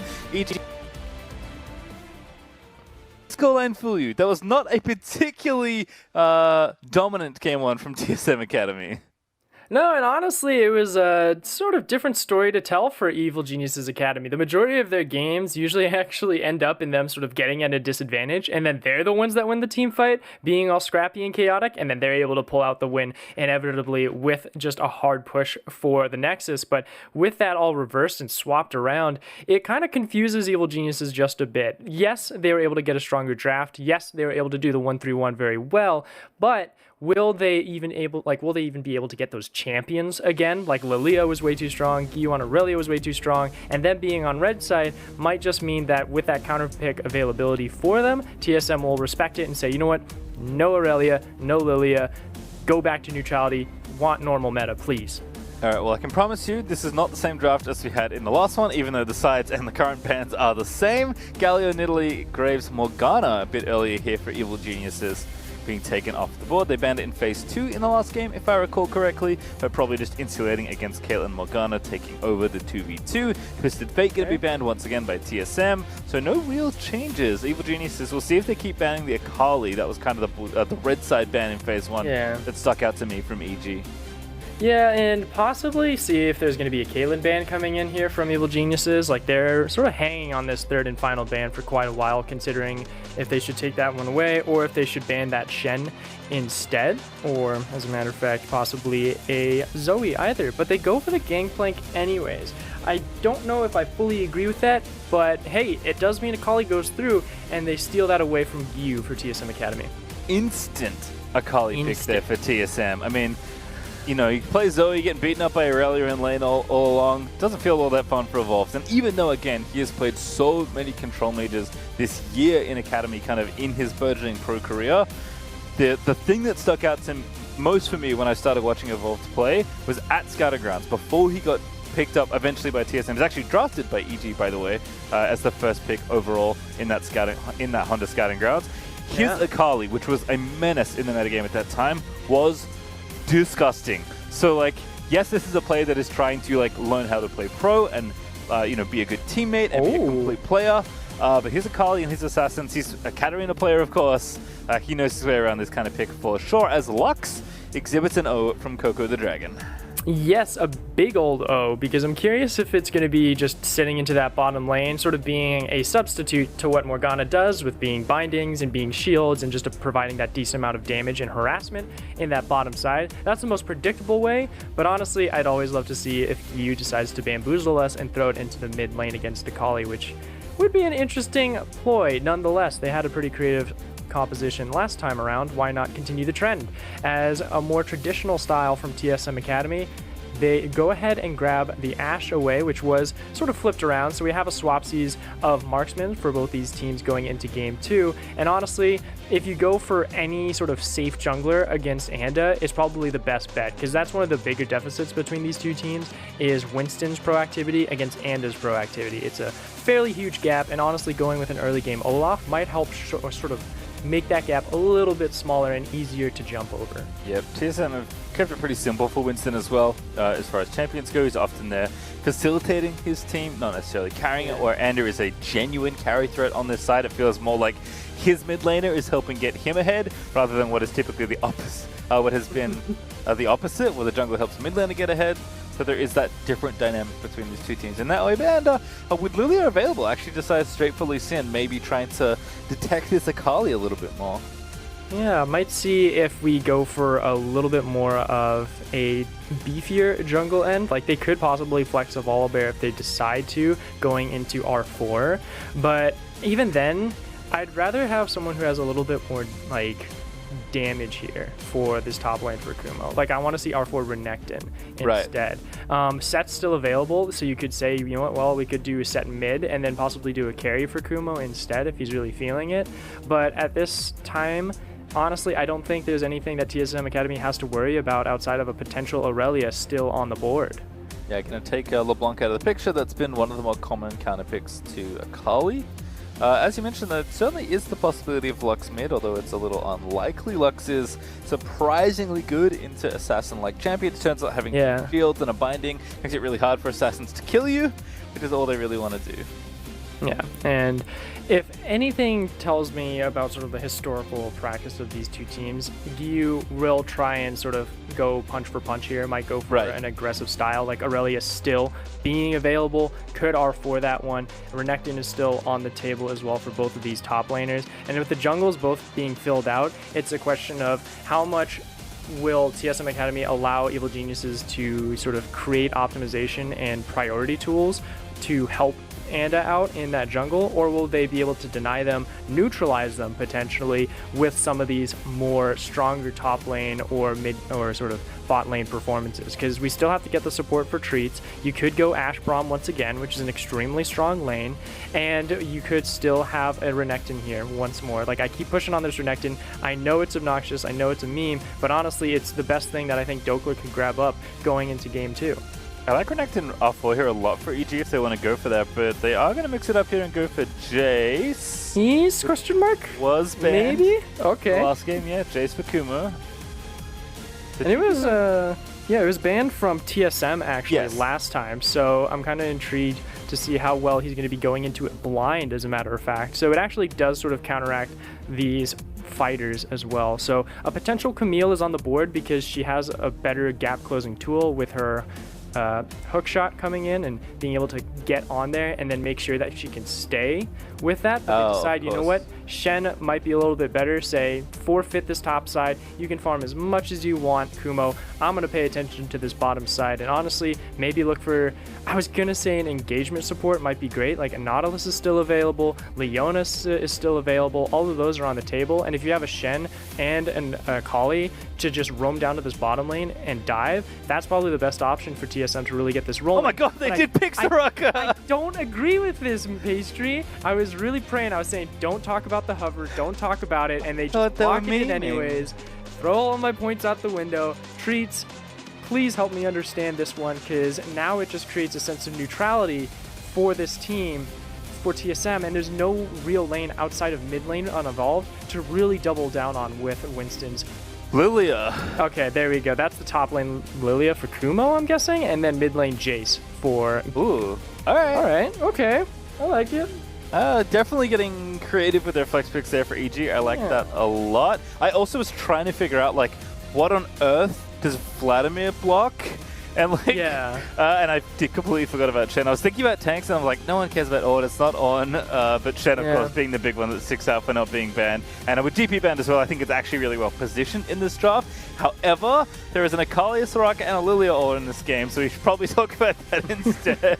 Yeah, let's talk about those ones, because honestly, Lilia kind of does that counteractment, sort of the same as Vladimir, because you're not going to be auto-attacking with her. You're just going to be spinning around, getting that true damage on her Q online, and then looking for more of those obnoxious sort of death by 1,000 cuts strategies for her. And honestly, like, this is the issue I have with TSM's draft, is that with the Soraka lock-in, you don't have a lane to prioritize to get it online. Yes, Ashe with Enchanted Crystal Arrow is great, and you could possibly lock them up with the silencing zone with the root coming in from Raka, but you don't have priority in it, right? Because you have a Lux and a Caitlyn who are going to just keep you at arm's reach, honestly a 10-foot pole reach to be fair, and it'll just allow the rest of the team of Evil Geniuses Academy to do what they want. So I'm very interested on how it goes, but you know, it might play out completely differently.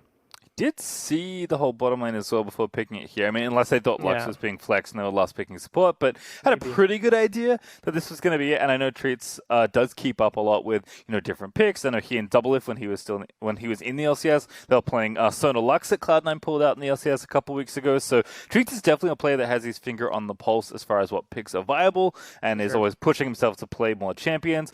Yes, he plays Braum a lot as well because he's extremely good on that champion, but I am curious to see what the thinking is here. And don't worry, if we're questioning him now, he'll answer on Twitter later. He's very active there as well. So curious to see whatever the explanation is. But I agree. I always worry when I see Soraka because it just seems so fragile. But if it's good, it's so annoying.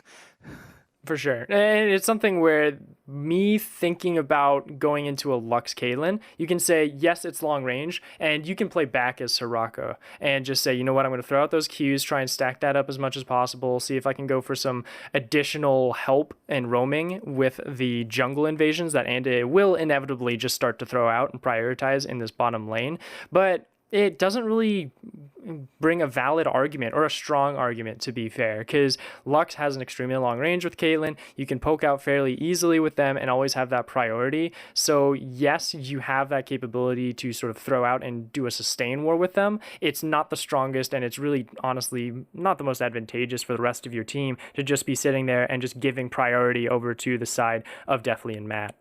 I'm curious to see if they do get pushed in a lot, because sure. Ashe is also very good at pushing, especially against Caitlyn. It's actually one of the more common picks, which is why the Caitlyn-Ashe dynamic is so interesting right now, because everyone seems to want Caitlyn because she's so good, but Ashe is also very good and is also quite good into Caitlyn. So I think we are starting to see support matchups actually be way more relevant than at least we've noticed in the past. And we're seeing a lot of support start to counterpick and hold off on their picks to try and navigate the matchup more, because at the end of the day, a 2v2 is exactly that. It's not just about each single champion playing against each other. It's about how all 4 champions interact with each other in the bottom lane, which I think is why we're spending all this time talking about Soraka, because this isn't a champion we have nearly as much current knowledge about, and it's something that, you know, is a little less proven than even someone like Lux, which isn't that common, but already fits, you know, the blueprint of a champion we see very often with Caitlyn. For sure, and that's what's going to be so great about this game going into it, is seeing how interactive Soraka is in this matchup, in this 2v2 scenario, because with the Caitlyn and Ashe, as you mentioned, being extremely strong in their own rights, one utility with Ashe with her Enchanted Crystal Arrow and her Hawkshot to keep track of Anda and start engagements, and then Caitlyn with just her ludicrous amount of damage with Lux to sort of help reinforce that and really make kills easier to secure. Both of these 2v2 scenarios are viable in their own ways. Now it comes down to the fact of how these teams are going to optimize the conditions that these two provide, especially with a very scrappy mid lane with Akali and Jace going head to head. All right, we have lots of questions and we'll get answers in just a few moments. We are stepping away to build up the game delay, but in just a few minutes we'll have the game right from the start. Don't go anywhere.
Welcome back. We're almost ready for Game 2 of TSM Academy versus Evil Geniuses Academy. The champ select is done.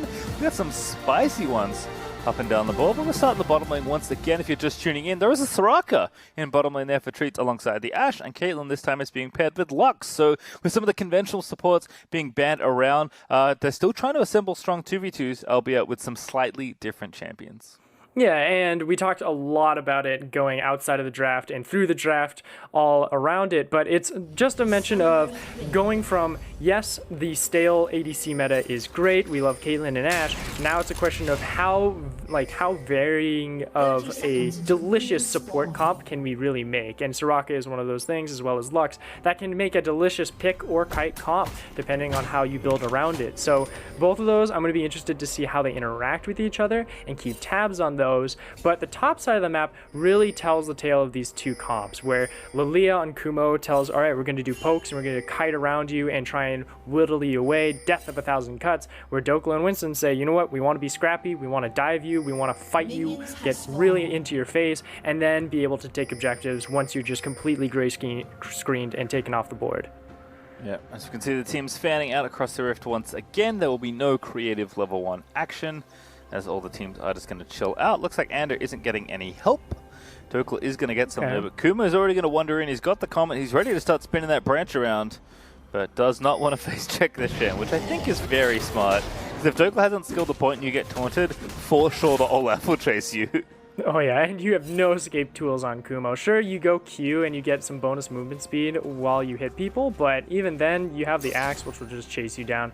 And honestly, I think we've all seen how well deers do against hunters in that traditional sense. But nonetheless, the fact that it is a calm and stale start to the game does help out Evil Geniuses Academy a bit, because it allows Anded to do his thing, fast clear, get aggressive, get into Winston's face, and then they can just grab priority of these lanes. Because I want to give it to you, Lux, Caitlyn probably have a little bit better level 3 style than Treats and Lost respectively, and the same goes for Kumo and Gyu. They'll be able to push them back underneath their turret, farm safely, and give those priorities like we see right now. And it is completely safe to just go ahead and take this red and possibly triple buff Winston. Yeah, Winston unfortunately is walking to a side of the jungle that has already been cleared off by Ander. That level 1 is really interesting as far as jungle passing goes, but yeah, hold that thought because Ander, okay, he's just going to go Krugs. He is going to be spotted here, I believe. Yep, Feats are going to sniff it out, and he'll be chased off. He actually takes a ton of poke already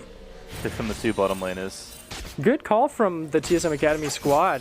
With Winston going to that top end, he sort of said, you know what, I'm going to see it. I'm expecting Anda to force me into a vertical jungling style. A little bummed out that the red buff was already gone for him, but it does communicate to Lost in Trees to say, hey, because I think he's going vertical jungling, check the Krugs, check my buff, see if he's there. And the fact that they got confirmation on it does mean that Winston can go ahead and clear this top side and possibly punish Kumo, who is fairly in over his head. Yeah, this lane's in a really bad spot, but a route down to the bottom side is going to be trouble for Treats. First blood going to happen as the headshot is going to connect, but Kumo's going to be second breakfast as Winston's going to take him down.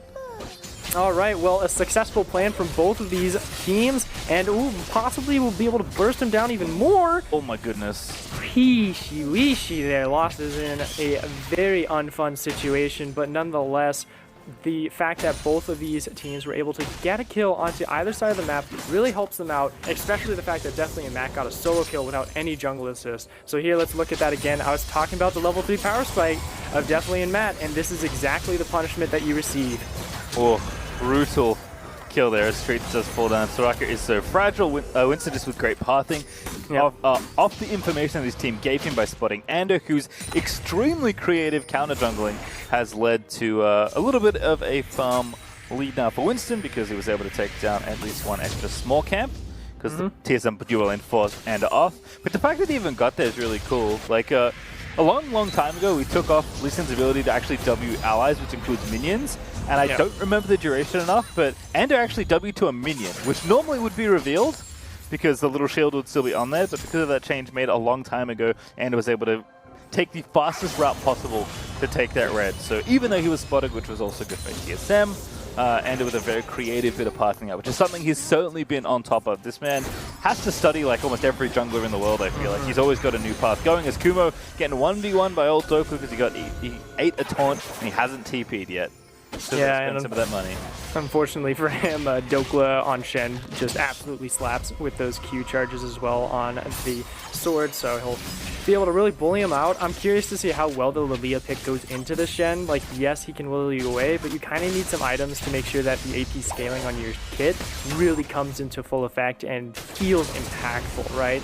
And with how Anda has been sort of walking around this map, he's not going to have the priority or even the pressure from his jungler to really look for kills either. So yes, they're all pushed out. Yes, they've got all of the TSM Academy under the turrets of their own lanes respectively. Check that box for Evil Genius's Academy. Now you really need to double down on it. Look for some dragons, sneak away a Herald, take some camps away from Winston, and Winston is actually on the upper hand here, making sure he has pressure.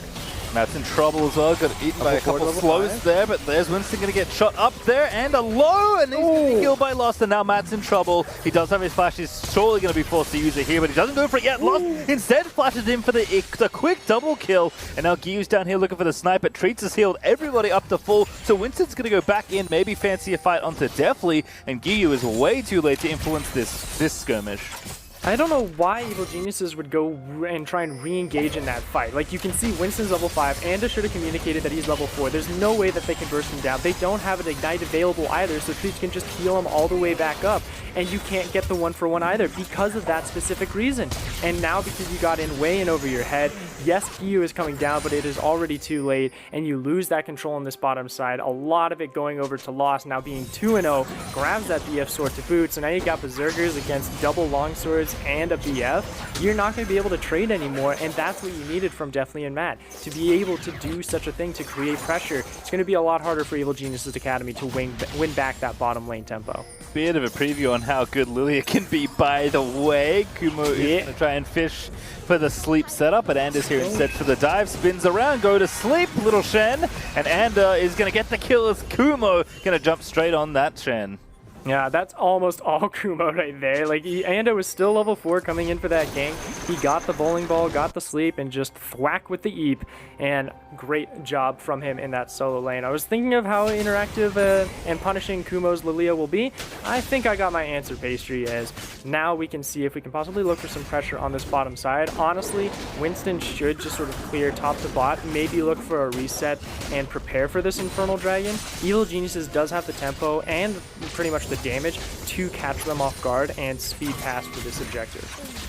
Yeah, mid lane though is the kind of the last place we wanted to touch, and so far it's going great for Giyu with the counter pick. J series got the Hex Drinker already. He's constantly pushing in Akali. I mean, this is somewhat expected. Akali's actually not a particularly good laner. In fact, she's not particularly good until she gets Gunblade without assistance, but Evolved is getting slammed in CS right now, so this is certainly a gap he's going to look to try and close if he can, and he has been given a very high agency champion. Evolved has been so good at playing control mages, at just kind of farming things out and being a very consistent player with TSM Academy since starting his career this year. But we don't see him go off all that often, and you don't have good Akali games unless you pop off, so Evolve can certainly look to impress here on a different type of pick. And honestly, I'm not too worried, even with the deficit, right? Like, you're going into a melee versus ranged matchup, hypothetically, with Jace and with the training that he can do, with Phase Rush as well, which means he's not, like, you're not going to be able to stick onto him when you try and look for those punch versus punch situations. So, honestly, just wait until you get that Hextech Gunblade and really pop off, and this is what I was talking about with Evil Geniuses Academy, to try and be a little bit faster on these objectives against TSM, because you have the damage to clear them fairly fast. All 5 members are here and available, and here comes the fight with the Enchanted. Arrow's so good there, comboing with the root out of Soraka, and that's going to be 2 kills so easily. Winston just going off there with the Ragnarok, picking away. They've already got 3 kills, as Olaf's going to go ahead and grab the double, and EG just get routed by TSM.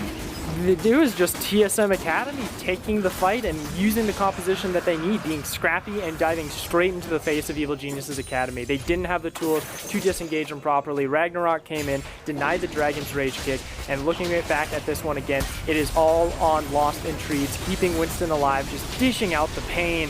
And this is what we were talking about, losing that bottom lane tempo through the damage trading allows Winston to stay alive, because there's no way this front line is going to survive against Lost's Ashe right now. Oh, Soraka E just destroyed for EG there after that last arrow.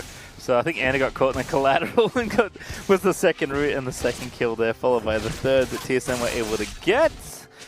Even though you were right, by the way, 2v2 certainly were getting pushed in the matchup. That doesn't matter now. 3-0-1, Essence Reaver done now for Lost, and Treats is just walking around, healing people up, being a nuisance, and setting up his AD with that follow-up route from Soraka. This looks filthy right now with the last fight we just watched.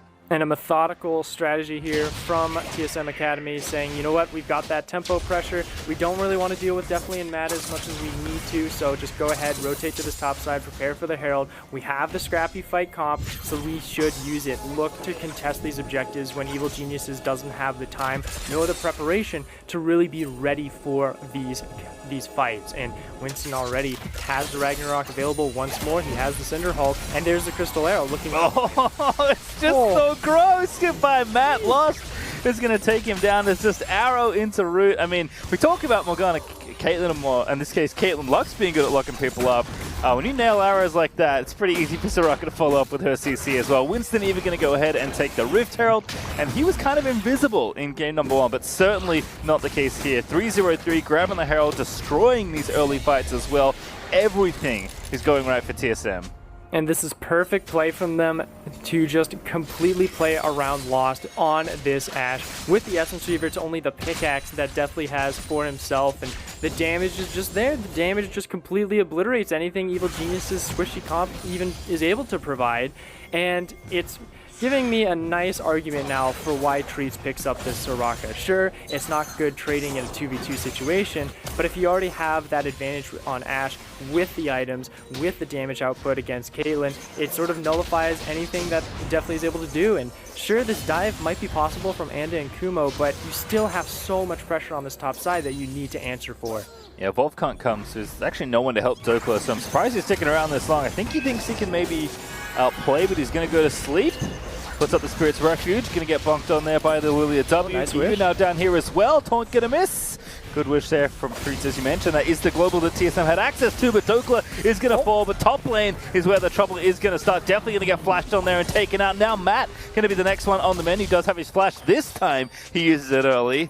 But TSM will be happy to trade as Dokla buys a lot of time.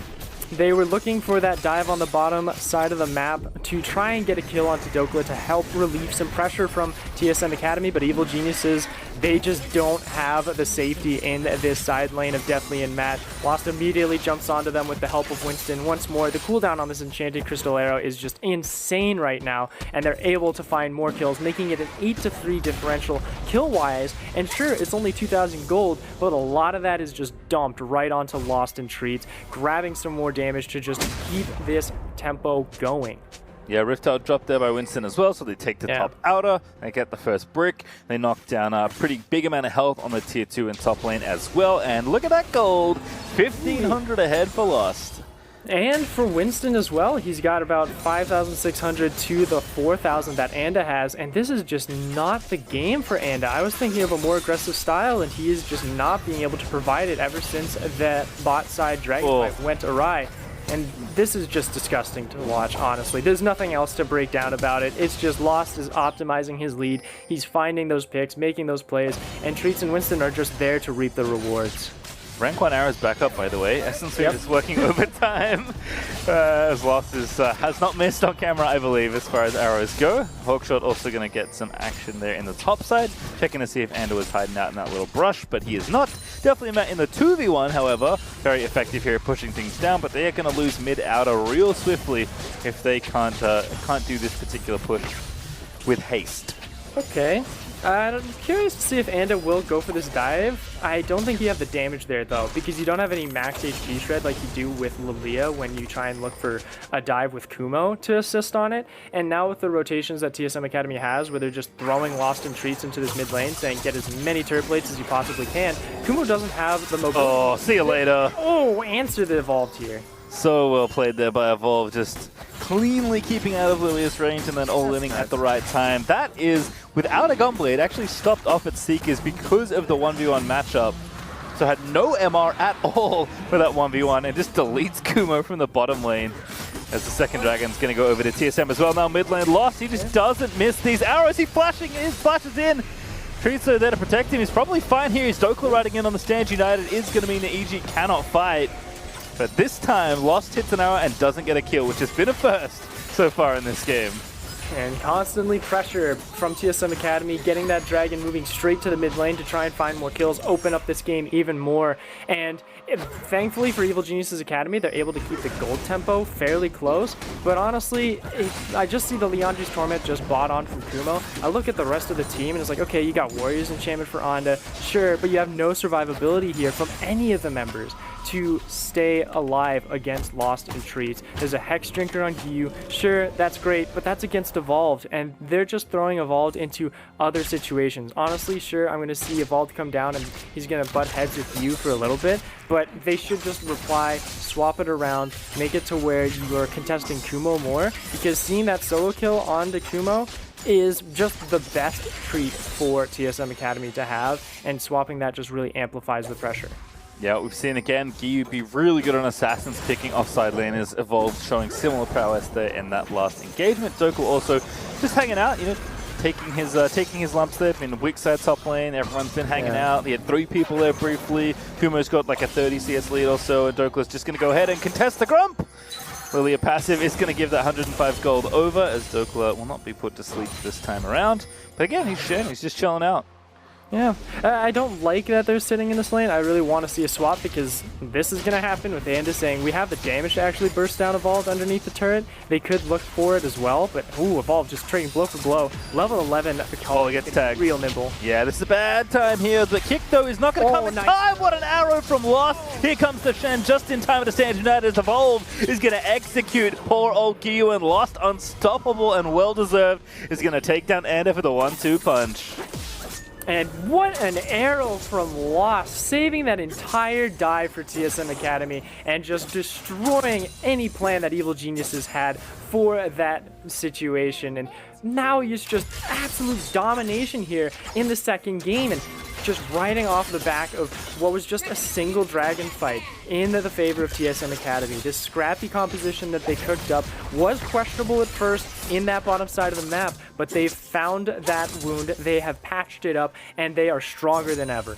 Yeah, I was looking for the Shen ult cooldown, and Dokula didn't have it quite up when Evolve was getting dove, so Evolve did a good job buying time. I forgot about the other 2 globals that Lost and Treats have on this team. That made that dive a lot less scary than it looked like from the outset. So Evolved, I think, knew what cooldowns are up, just bought enough time for his team to turn it back around, and then TSM take full control of that bottom lane situation as they're going to start up Rift Tower number 2. They've knocked down mid almost there as they do damage to it. They've still got that first tower. They're up 11 kills to 3, and that gold lead is not slowing down. Up about 4k as they look to take down this second Herald. The only speed bump they're dealing with is the immense farming differential between Gyu, Kumo, and Dokula and Evolved, respectively, right? Like, yes, those are nice. Yes, it's giving some additional gold, but it's just not where they need it. And here, this is that dive once again. Lost is already walking down, so he knows this is all happening. He says, all right, I'm looking for it, finds the snipe, beautiful play onto the correct member of Gyu, and with the teleport from Dokula, they just close out that dive, and a beautiful deflection of that plan going completely awry for Evil Geniuses Academy. You think of how can you swing back? How can Evil Geniuses get a grasp of this game? And honestly, with the composition that they built up, it's a poke and kite comp, right? You need to get a lead to where your damage, your harassment from afar is just like immeasurably annoying to where they can't deal with it. And the fact that you are now 4,000, almost 5,000 gold behind, there's no way that they're going to really have an issue with it, because you have Treats on Soraka who can shrug it off. Dokula is not even going to feel a shot coming in from Deathly, and Evolved is just going to be able to duck, dip, dive, and then burst you out. Yeah, Evolved also has the Gunblade now, which he didn't have the last time he got dove. Finally finished. Winston's going to go ahead and channel Rift to mid. So they're going to take this mid out nice and cleanly as well. And Lost has also finished his Infinity Edge. So he is a full Essence Reaver up on Deathly. And I'm glad you called that one out, because I was looking at the basic way that he's been building, and usually you see Ashe be like, all right, go Infinity Edge or Essence Reaver into the Runons for that team fight. When you're so far ahead, you just need more damage, right? And just burst them down with those auto attacks. And because there's no way that Evil Geniuses is going to be building tanky for any of these members. So great call on Lost with that itemization, and another hit coming in. Just keeps happening. The combo continues as Lost is dominating. Arrow into Soraka E, into Dance on their corpses. TSM going to pick up one and make it the Drake as well. This is just looking too easy for TSM Academy right now. And this is honestly what I was expecting out of TSM in this series. More methodical, very strong play out of their bottom side to help sort of swing back the tempo against Evil Genius's more scrappy play style, but it's just been completely flipped on its head, and Evil Geniuses is scrambling for a sense of grasp. You're so dead. Like, there's just no way you get out of this. Evolve gonna go ahead and grab the kill there as the dive is set up by the rest of the squad. They'll take down the tower as well, perhaps, as EG are trying to counter push the top half of the map. Not too bad. I like this reply from EG. See if it can get some additional pressure into this top end. Say, okay, yes, all of your members are staying together. Wherever Lost is, it's the same thing as game one. Just detour around it. But it's so impossible to do now with an Ashe just jumping in. And a teleport from Evolve. Yeah, here it comes. Oh, it's going to happen again. Definitely going to get chased down. He's got flash. It just doesn't matter. As Evolve now going to get the zap on the mat. See you later, Lux. As there's the double kill out of Akali. And 0 and 5 on Matt, 1 and 2 on Deathly. This is just brutal to deal with. 20 minutes, it's already Barons available. They have all the members on the objective as well. Like, sure, Lost isn't there. You don't need them. You got the survivability and healing from Treats, and you have the capability to just sort of do that percentage health damage with Dokla's Shen. So there's no one there to contest. Even Anda just understands this. He's like, all right, yeah, sure, we know they're on it. What are we going to do about it? We have to prepare ourselves for, honestly, the next game, because it's going to be match point fairly soon. I don't see any way Evil Geniuses really swings back into this game unless TSM throws really hard and really often. Little thing there too from Evolve. Flips out onto the Baron, checks the back with a ward just to make sure no one's out, and then Shuriken flips back in to get out safely. But stuff the little things. We want to watch the fun stuff, and this was fun from Evolve. This was so much fun to watch. This is the plays you want to be seeing in your Clash games. Just perfect teleport into the catch. You understand that there's no vision on the opposing side, and Evil Geniuses Academy is just caught in the dark. There's no Nocturne here in this game, though, but it's just an absolute blind map from them. No way for them to really try and understand or track any of the members of TSM Academy. If we want to talk about Chris mechanics, emote into instant gunblade zap to make sure you get the second kill is a very effective use of his high APM. Evolved is just starting to take over this mid-game. If Lost and Treats have brought them to this position, alongside Winston, by the way, who still also hasn't died, sitting 4-0 and 6, and has been a huge part of how good this early game has looked for TSM Academy. Yeah, if they've kind of brought them to this point, Evolved is going to bring them home by the looks of things, as Lost and Treats going to continue demolishing champions and towers alike, as they'll take down the 4th tower overall for TSM Academy, and they are still going strong here as Ace in the Hole is going to pop Treats. That's actually significant because Soraka can't heal herself without landing Hughes, but this Baron is still up for a minute 45, and I don't see how EG stopped the siege from happening. No, there's really no answer I can fully argue for Evil Geniuses Academy outside of maybe Deathly and Matt's wave clear could hold him back, but it's a Baron empowered wave every single time crashing into these turrets, and Lost and Evolved are just going to be bashing in, sieging you constantly. Winston on the side is going to, if you extend, absolutely chase you down, and with Treats you can just constantly be confident in being happy, being content, and being healthy with her heals coming in. So Evil Geniuses, the death by 1,000 cuts has been turned on its head, and it's them that are dying slow. Oh, another arrow into the root again, but Kumo is going to get out for now. Hogan diving with a Shen on top. But a good kick there from Anda, but Kumo, yeah, wrong place to be. Good stasis though, but the Wish is so much healing as Evolved. He's going to stay alive for a little while longer. The headshot is there, though, as Deathly he's able to grab that shutdown, and EG going to look to turn it back around, but it's only one kill so far. Dokla going to be the next target. This is fine, he says, but maybe it's not, as EG grab one at least. Yeah, one is fine for TSM Academy. Yes, you dived in, got a little bit in over your heads with the full commit before the turret was gone. And even though Kumo was just in the middle, the Zanya's timing was perfect. He got the Q proc on multiple members to help shred them down with the max HP shred from Lilia's passive. But the Treats heals coming in, the Wish making sure all of the members were healthy enough. Great targeting from Evil Geniuses Academy to burst down Evolved and find him in the Shroud. But you don't lose really anything from TSM outside of that one member to slow the game down just ever so slightly. All right, well, TSM gearing up for the Cloud Soul very quickly here in this game. 35 seconds and it'll be theirs. They've taken 3 straight Drakes in just a short amount of time, as they have been ahead for so much of this game. Still 5,000 gold ahead, but EG are going to be forced into a 5v5 that they don't want. We'll see how they tackle it here. This is just some NA RAM here, Pastry. There's nothing else for TSM to do. They're like, that's can't true. Control side lanes. They're like, you just find a pick, we dive them, and we kill him. That's all we need to do. 10 seconds until Dragon. Yes, that's great. Look at the vision control they have on that bottom side. They are absolutely shining down there. And then now with this Soul going to be taken down, all of EG is on the top side. They know that there's no way for them to contest it, or they just had a little bit of a poor timing on that one. And with the Cloud Soul, the cooldown reduction on this Wish and this Enchanted Crystal Arrow is going to be absolutely insane. I wonder if Lost Arrow is actually like on like a 60-second cooldown, because that's just going to be an arrow a minute, a fight a minute, and that just means Evil Geniuses is going to get overwhelmed by the amount of times TSM is going to be able to fight them. Yeah, I'm curious to see how fast the cooldown starts ticking away. As Lost surely going to be looking for one in just a few moments. Even checks the Wolf Camp just in case. As Treats is going to go ahead and sweep out that blue trinket because TSM have grouped up nicely to take down turret number 6. As they look to take down the bottom tier 2. Giyu going to dive in and make something happen. Gets arrow to the face though. As Evolved has already dove in, but he's trying to dash out the back. He's into stasis. He needs a little bit of help to get out of this one, but Dokla is the hope he needs. The Wish is not enough though to stave off the incoming damage, and Dokla's taking up the tower, doing a pretty good job of it, if I may add, but Kumo slapping in there with the Q, but no ulti, as he does pop it, excuse me, pulled 2 to sleep, but the Ragnarok is popped there for Winston to keep everybody else out. A very good attempt there for EG, but not quite enough, unfortunately, due to the gold difference.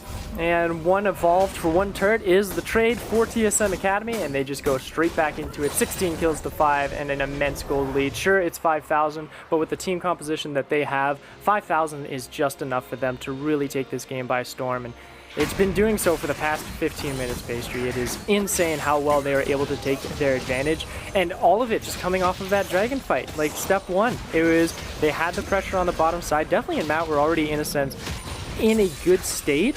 But the 2 kills on the Lost, giving him that BF sword really early, meant that they had the damage for that early fight, and this is the result of what we've been seeing. It's all been Lost hard carrying his team and is proving the reason why he is statistically just slightly better than Deathly. Yeah, I mean, he hasn't died this series. Yeah. So certainly keeping the KDA intact as far as wanting to stay on top of that particular competition. Lost going to get eats and poke, but he's going to heal that back up nice and quickly, even as a QSS right now for good measure. So 3 items plus a premier defensive item as well means that it does feel like TSM are well equipped despite the hiccup there. To keep taking over this game. There is Baron up in 5 seconds. TSM did not crack an inhibitor down. That's one of the things that EG can lean on as good news, but that is about the extent of it. As Winston is getting in there for the vision, he is really embodying the old battle ward mentality that Peanut used to have. He is just checking all the brushes with his face. Oh, and I love it, especially with the cloud environment that he's getting with the movement speed. He's just like sprinting around, just like doing laps around this red buff camp and just making sure he can keep track of Anda and the rest of Evil Geniuses Academy to prepare for this inevitable Baron. Honestly, you're going to wait for him to go ahead, possibly take that Blast Cone over and prepare for it, but he is, honestly, this is a little bit wasting too much time here, Winston. This is where you back off, this is where you prepare and say, you know what, Lost, push out that wave, let's go now. All right, little awkward timing, gives a small amount of breathing space for Evil Geniuses to read it, but they're already, their eyes are blotted out. Winston has started it, Lost is shredding it apart with this Ashe, and there's a Hail Mary rush for this contestant. Yeah, I think the reason they waited is because they have such good sideline control, but EG are going to get spotted. Treats is now going to run interference. Going to try and slow down Ando. Steel certainly on the table if he can get in there. Treat's going to get queued, but it's just going to run away here. No one's going to follow. The stun's going to land, and here comes Evolved over the top. Looking to flip into the fight here, but the redemption is down. He gets kicked out of it, though, but here comes Stokler with the Stand United. There's the execute in onto Deathly, and TSM, they'll take the fight. They don't need the Baron, as that's going to be 3 dead already. Make it 4 as Kumo into stasis, but only for a short while longer, and is going to die, and that is going to be the ace and the game for TSM Academy. And it was Lost that got his team here, but it was Evolved and Dokla who closed it out. All 3 carries were there for the finish and taking it to match point here in this series. This is the expectation that we were looking for from TSM Academy, being the best seed here against Evil Geniuses, who were able to wiggle their way into the semifinals. But now, welcome to the semis, Evil Geniuses Academy. TSM Academy is online. Yeah, looking like it's going to be a lockout, but we'll have to see. TSM are going to take down the Nexus to make it official, and they'll take the 2-0 score and as well. EG still in this series, but if games look anything like that, EG have no chance with how TSM are looking. You know, maybe Treats in it a game to calibrate, because they're looking awfully sharp now in the 2v2. Yeah, and Evil Geniuses, I'll give them a commendation for making creative compositions with Lilia and Jace. I love their solo drafts. lanes. Their drafts are very fun to watch. They're really unique and holding these picks until the last second. The Soraka was a little, like, I thought it was troll, but then Treats just played it so spectacularly and was able to just dominate those fights. And for some reason, Matt and the rest of the Evil Geniuses squad never respected it. Sure, you had the Executioners calling, but Ignites were on cooldown every time there were fights. They weren't onto the right targets. And the targeting was just so awkward from them that TSM, with that 2 kills from Lost, was able to just take this game by storm. I'm really looking to see how well Evil Geniuses and TSM are going to go into this 3rd game with these drafts, because it's game time for EG. I think they need to go back to old traditional. Yeah, certainly it's like the obvious draft point is you clearly cannot ignore Akali, right? Yep. They banned it last game on the red side. They left it open this time. TSM instantly took the pick, and even though the laning phase was rough with the counter pick that Yu gave himself with Jace, Evolve took over the rest of that game, certainly. So a champion that will continue to be contested and very likely banned between these two teams, especially if a side switch does happen. Things did actually start pretty well, though, for EG, we have to mention. So we'll take a look at the first blood in just a moment and see how that one cooked up. Because if I recall correctly, this was an EG first blood in the 2v2.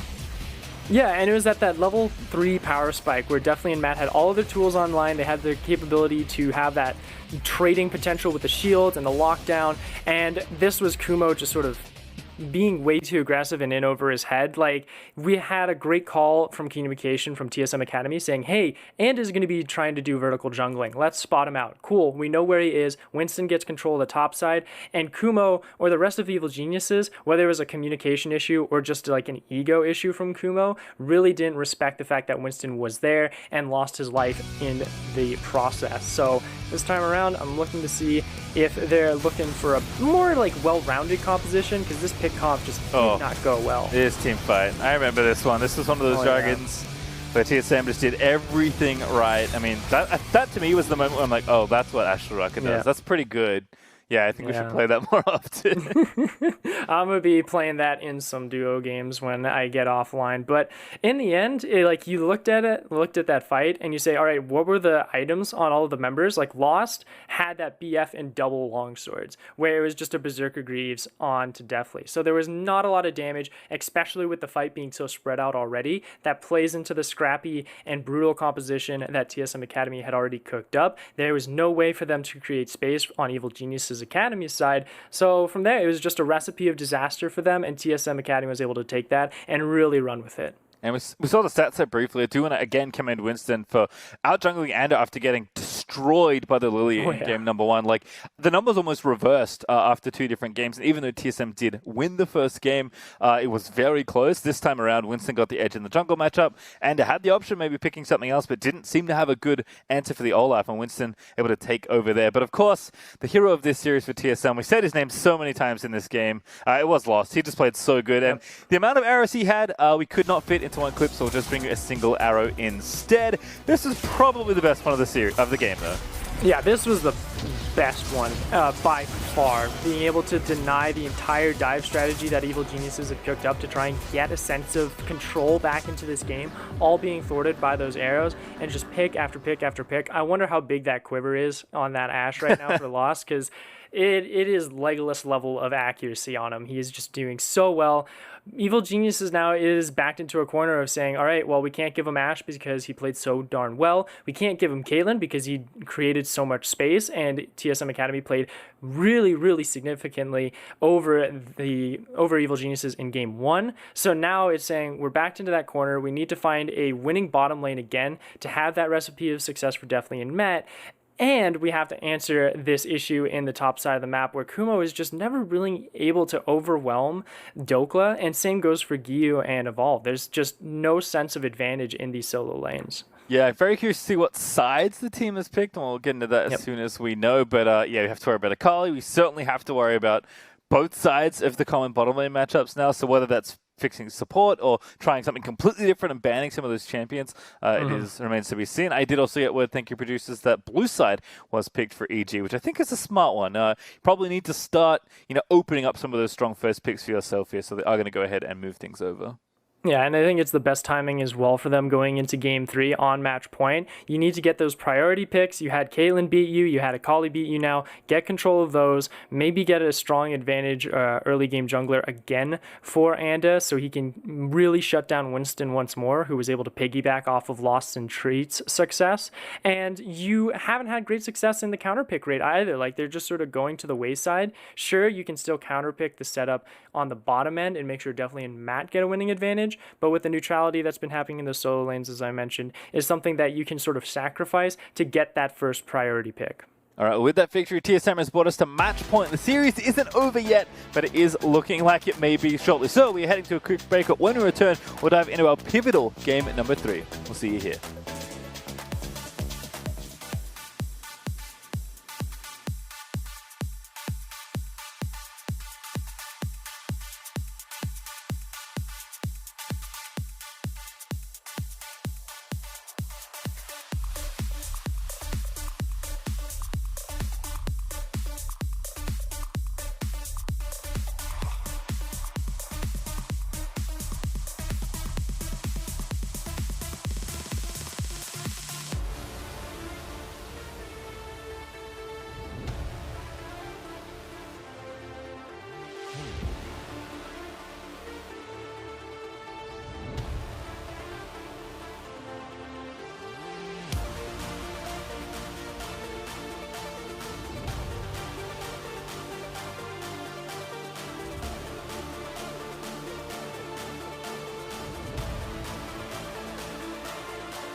Welcome back for our Game 3 in our 5-game series between TSM and Evil Geniuses Academy. The stakes are pretty high here, Coco. How about you tell me about the scoreline? Because they ain't looking good on the EG side.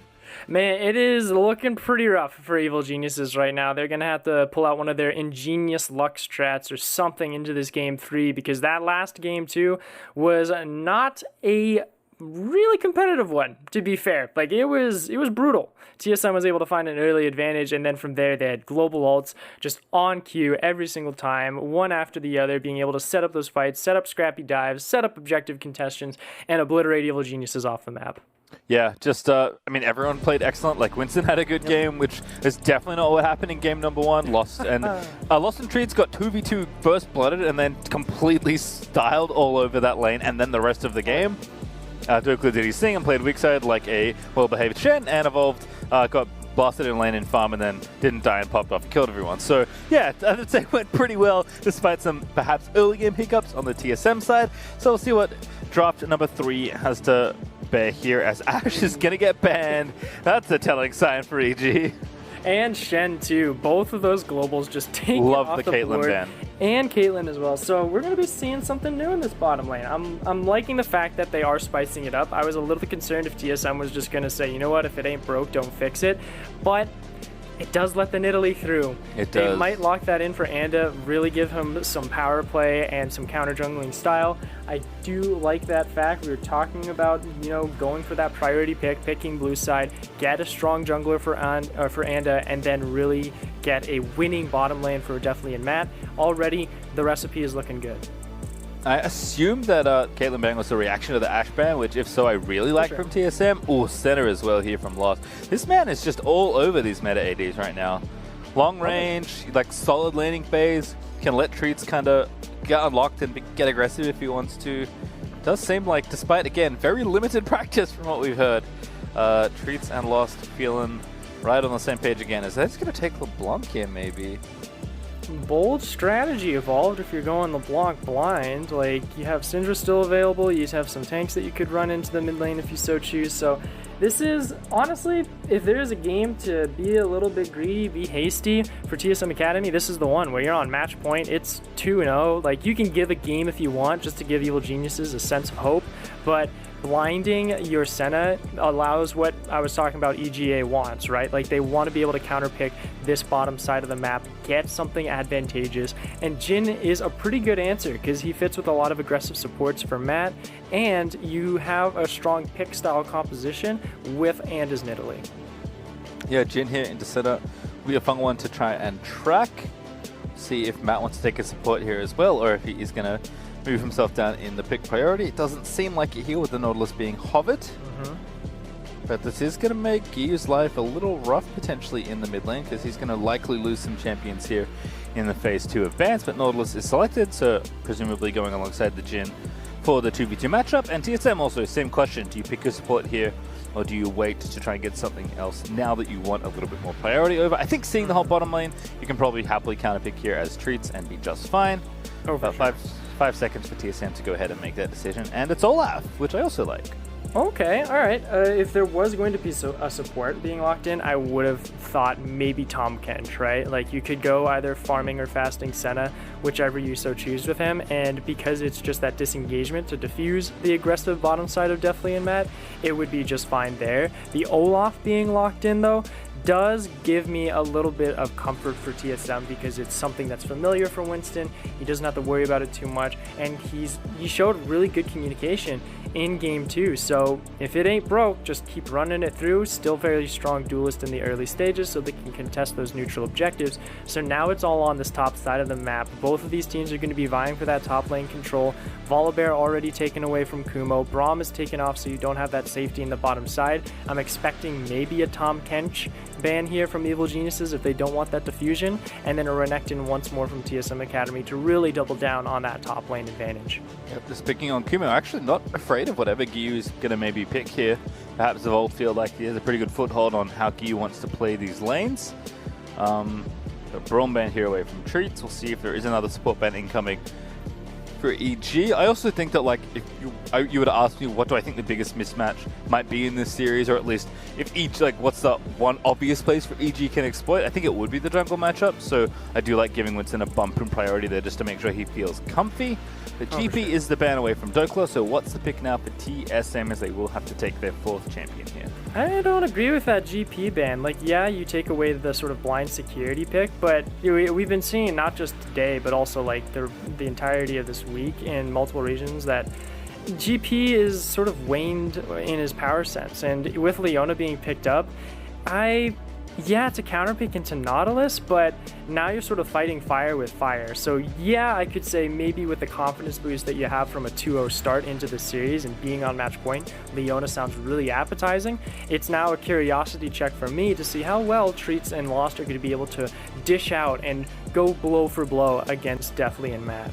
Yeah, I love this pick from Treats, if nothing just for like the panache of it. Like he's clearly so confident, given how the first 2 games have gone in the 2v2. Yeah. He's just like, yeah, give me Leona, let me close this game up real quick. I'm sure he's going to take Ignite and try and get aggressive, whether it's in the 2v2 or roaming out. But Camille Twisted Fate is the finishing touches here. So TF was one of the champions that was left unbanned. TSM have to have known this, given that they banned it already in 2 games. So giving this over might be a bit risky, but they appear to have a plan for it because they wouldn't leave it open otherwise. Well, it's that Twisted Fate Camille comp. You know, Galio would have been the better option, but this is just as fine. So you have that level 6 power spike to trade for those turrets.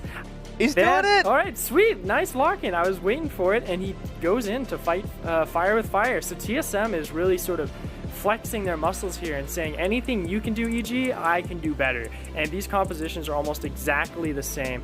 Very strong mid lanes to go out, roam, help out their side lanes. Side lanes are extremely potent, especially this top side of Kumo versus Dokla with the Camille Jax matchup, and early aggressive junglers as well. So both of these teams cooking the same same recipe. I'm going to be really interested to see who has a more appetizing composition when it gets into game, and you got to give the benefit of the doubt to the person who is actually in the lead series-wise, and that is TSM Academy. I feel like Dokla's just like, do you see what happened to me last game? I played weak side Shan, a 25 CS deficit. Give me Jax, I'm out of here. I want to go eat some dinner here and wrap up the series real quick. I mean, Jax was one of those champions that was buffed kind of in the large suite of changes that happened on this patch. You know, everyone looked at, Camille was already kind of on people's radar. People started looking at Shen again. We had Fiora maybe be a consideration for some people, but Jax also got changed in and amongst all those champions. And I believe this is certainly the first Jax of Academy, one of the first Jaxes around the world. I'm pretty sure, and it's something where I think the change is just to his Counter-Strike cooldown in early stages, so he has better trading potential against these fighters like Camille, like Tryndamere, if he was going against Zion Spartan, perhaps, but that is something that going into this game, we're going to have so much attention going at level 6. Like, I'm expecting Anda to try and rush for it as soon as possible, and with the help of Gyu as well on that TF, look at that top side, ignore Deathly and Matt, do the pillar as they need to in that bottom side, and really get this top lane under control and in their favor, because either of these champions, Camille or Jax otherwise, is going to just take this game by storm if they get out of hand. Yeah, Gyu also is going to have to play a little bit differently here. He's been really hyphy in these 1v1s, just trying to get leads and be aggressive, and Evolved has done a good job absorbing that pressure, but Twisted Fate's kind of the opposite. You just want to push the lane and get out of there as many times as humanly possible, whereas Evolved may have some pressure there, although they're both taking TP, I believe, when I last checked the summoner spells, so not going to be much kill threat 1v1, but again, Evolved wants to do the same thing, but cannot do it with, an ultimate that teleports you across the map. So curious to see how the pressure shakes out between the two mid laners as well, because as you said, there does seem to be quite a lot coalescing on that top side of the map. Even these duo lanes are very much about enabling other people. There's lots of CC actually on both sides here, with these more utility-laden ADs. So Jax Camille certainly could tip to bounce in the game very, very swiftly. Yeah, and the last time we actually saw this situation with these two teams is regular season. The final game of TSM Academy versus EGA in regular was a TF mid lane with these topside heavy compositions. Last time, though, Evolved was able to get the counter pick and go Silas to where he could duel him in lane and then roam and match him. He was able to get the advantage, but unfortunately for them, it was a sense of just throwing one too many times and giving the fights over to Deathly to where he could just take that game by storm and overwhelm them with just constant picks on the Jhin, as a matter of fact. So for them, I hope they've learned their lesson, but honestly, with the way that this confidence and this ego boost came from TSM Academy, it might be the one game that they give over to EG.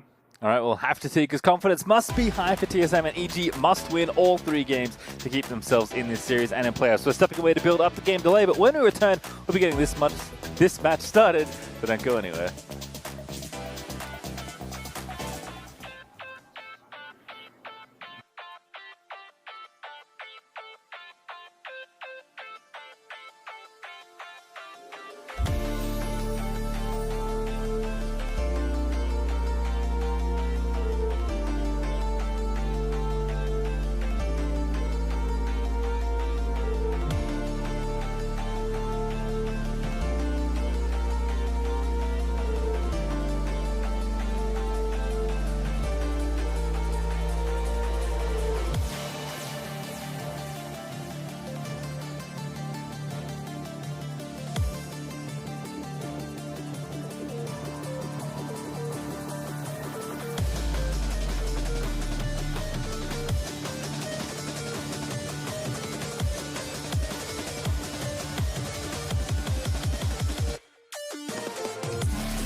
Welcome back to TSM Academy versus Evil Geniuses Academy. We'll be leading onto the Rift in just a moment, but Champ Select is done, and these comps look real similar as we go through them. This is some awkward, like, Jekyll versus Hyde thing, where they're the literal exact same person just looking in a mirror and just saying, well, yeah, me versus you, I guess, and just like punch the mirror and find out what happens and see if the reflection is able to knock out real life, which would be really weird, but an interesting concept to be honest. But nonetheless, what this does mean though, because they are so similar, is that the economy safety net for these teams is really short, right? Because if either of these top laners gets 2,000 or even 2,500 gold leads over the other one, this game might as well just be over. It's a very tricky invade here as well from Trees. He's going to try and catch deftly. The rest of TSM are getting in there, and the ward's going to go to... It's Dokla getting that first CS lead. Now, unfortunately for him, because so many people participated in this ward destruction, he won't be able to get like any cheeky level 2 advantage for taking it down.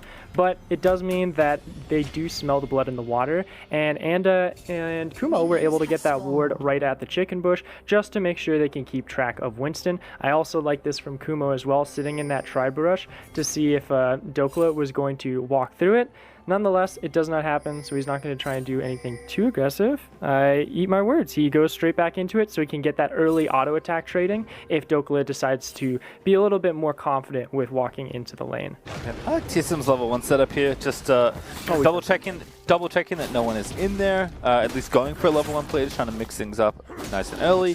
As it all stands, Winston just going to go ahead and take his red buff nice and cleanly, and same side start for Anda, going to be on the blue and just speed clearing here on the Nidalee, as mid lane already trading auto attacks here with those corrupting clutch riders ticking away, and Counter-Strike first here for Dokla, getting the slaps down onto Kumo. There we go. I was a little bummed out that Kumo decided to fall back and just not actually auto attack trade Dokla and get some surprise kicks onto him. Maybe it was sort of, you know, uneasy about the Counter-Strike capability that might come through, but in any way, this whole setup of both these two teams just tells the whole tale of rushing to level 6. We're going to try and get to that roaming capability, get these two online, and it was, as a matter of fact, Dokla getting that cheeky level 2. Only 2 members participated in taking down that ward, so he was able to get that power spike fairly quickly and push Kumo away from the wave. That chain looked invisible on my screen from Evolve, just fires a point blank into Giyu after distorting on top of him. But getting pushed in right now, so it does have to just trim these waves and try and keep up with the PvE pace that Giyu will be setting here. But Evolve certainly knows he has to be aggressive in this matchup to keep pace with Twisted Fate. Does not want to let it fall into any sort of passive lane and just let Twisted Fate get away with roaming whenever he pleases. For sure, right? Like, and you're expecting you to go a little bit more beefy to thwart any aggression from Evolved for that specific reason. Maybe go for a Rod of Ages instead, so you have that additional health and sustain. Just go ahead, push out the wave, and then look for those roams with the assistance of Anda. And already matching each other on the side, the mirroring of these junglers having that priority, and Giyu just not having a fun time. Evolved is doing such a good job on this matchup. Yep. Electrocute as well for Evolved. Also helping out there in those trades. It's a spellbook for Giyu here. They both have TP, so much more focus there for the Twisted Fate. Kumo, though, getting the action in while it's good. Dokla even eating the last part of the sweep there as Giyu is forced to TP back going early with a quick null magic mantle. Certainly respecting the power of LeBlanc in this 1v1. Yeah, I wonder if he might go like Merc Treads or something first, just for that hard like safety rush, and have the movement speed to get out of the lanes quicker, so he can keep those roams against Evolve. But a TP as well from Dokla after that awkward trade for him does mean that he'll keep that additional pressure up, so Winston can have some safety on this top side, and will have that additional priority to look for this scuttle, right? Because Anda had already gotten bottom lane, they understood where he was at, there's no reason for them to contest it, trade 1-for-1, and keep this match going. Yeah, Winston going to go ahead, take that crab as you mentioned, and that wave is pushing the wrong way. Dokla, I think, though, is just going to try and break it because Kuma is already TPing back, so kind of a delayed TP trade for the top laners, but they end up in effectively the same position at the end of it all, as Anda will be spotted by the Scry's Bloom. Nice use of the plants there from Winston. Good spot, honestly. Like, the fact that Winston has been able to track Anda in this series so well, either with the help of Lost when he was on Ashe or otherwise, is really helping them keep that differential in their favor. And ooh, this trade already not looking too good for Matt. They're beefy though. Soul Collection Foundry there for loss there as he just keeps auto-attacking Matt. Really nice setup there. You can see just how long those CC chains can last. Top lane though is a 3v2 at currently, with Winston being up here to cover for this potential dive. I like what Kumo did, like he's slow pushing the wave, setting up for a potential dive, so EG were there to try and answer, but unfortunately it does not net anything with Winston continuing to have good coverage. Yeah, and it wasn't a level 6 GU either, so he couldn't immediately dive onto it. So he did give some pressure over to Evolved in the end, and also lost that trade. So I'm curious to see how much of a punish that will come out from for TSM Academy, just to make sure they can keep tempo of this Twisted Fate for GU. And with the Ocean Drake also online, like, neither of these teams will be really looking to take it at that 6 to 8 minute mark that is on average for the Academy season. So for them, play it safe, keep up. We're still waiting for those level 6s, guys. Like, speed run to that timer so we can really get the blood on the board. Now the Evolved chain angles continue to look very impressive. Clearly has a lot of mastery on this champion. TSM also right on 6 minutes. Oh, there you go. Start this first Ocean. I mean, it is Olaf. He's like the king of the early Drake, but he's got pushing, Lost in Trees to also help him out here, so it's going to be the easiest Ocean Drake for TSM's life. As Dokla and Kumo continuing to trade blows. Dragon goes over, Dokla level 6 is pressuring Kumo, but Kumo does have his ulti now as well, and this is what he's going to do with it. Looking for Dokla, who is going to have to flash away. Good respect there from the Jax, but Anda, right place, right time to get the summoner. Yeah, make me bite my words on that objective contest for the bottom lane, but honestly, with the pressure that Ando was able to provide, now you have a little bit of space for Kumo to just slowly scale back up, farm up, with the double Dorns as well. So he went that cheater style to just try and be more efficient at trading. The issue is, he's not winning the lane. He's just sort of going neutral again, and this is the problem that Evil Geniuses has had throughout this entire series. Their solo lanes are never in a position to find those advantages and really double down and punish TSM when they try and overstep, because now that you do that Doran's Blade double strat, you slow your itemization down, the power spikes will come later, and Dokla will have that Blade of the Rune King faster than you will, and it will just completely throw this differential that we were talking about on the top side out the window and really make a concern for Evil Geniuses Academy to try and answer. Wow, Anda took the blue buff. Okay, that is that's a telling sign about what's happening here in this game. I mean, to be fair, Twisted Fate doesn't need it. He's probably one of the better champions without it, even in the early game. But Anda is like very much saying, like, I am the early game part of this team. I need this buff to try and carry, and Gyu's just going to try and assist with his ulti and his Merc Tread rush that he is going, because Evolved is just bullying Gyu right now. He's going to scoop this wave up, but he'll be down, you know, 2.5 waves, like close to 20 CS before he scooped off that wave there between the two. It's, 15, 14 right now. So Evolved is just playing very well in this 1v1, continuing to apply pressure, and man, if he had Ignite, he would have died so many times here, but yeah, that's too solo queue for this game. If this was an Ignite LeBlanc on Evolve, but here we go, here's that top lane fight. Oh, dodges behind a minion, Dokla very clever. Oh, he's going to shut down the thing as well, and there comes the Twisted Fate, but it's too late. He'll at least stop the first blood here. Dokla finally going to go down as the Conqueror isn't enough to keep him alive.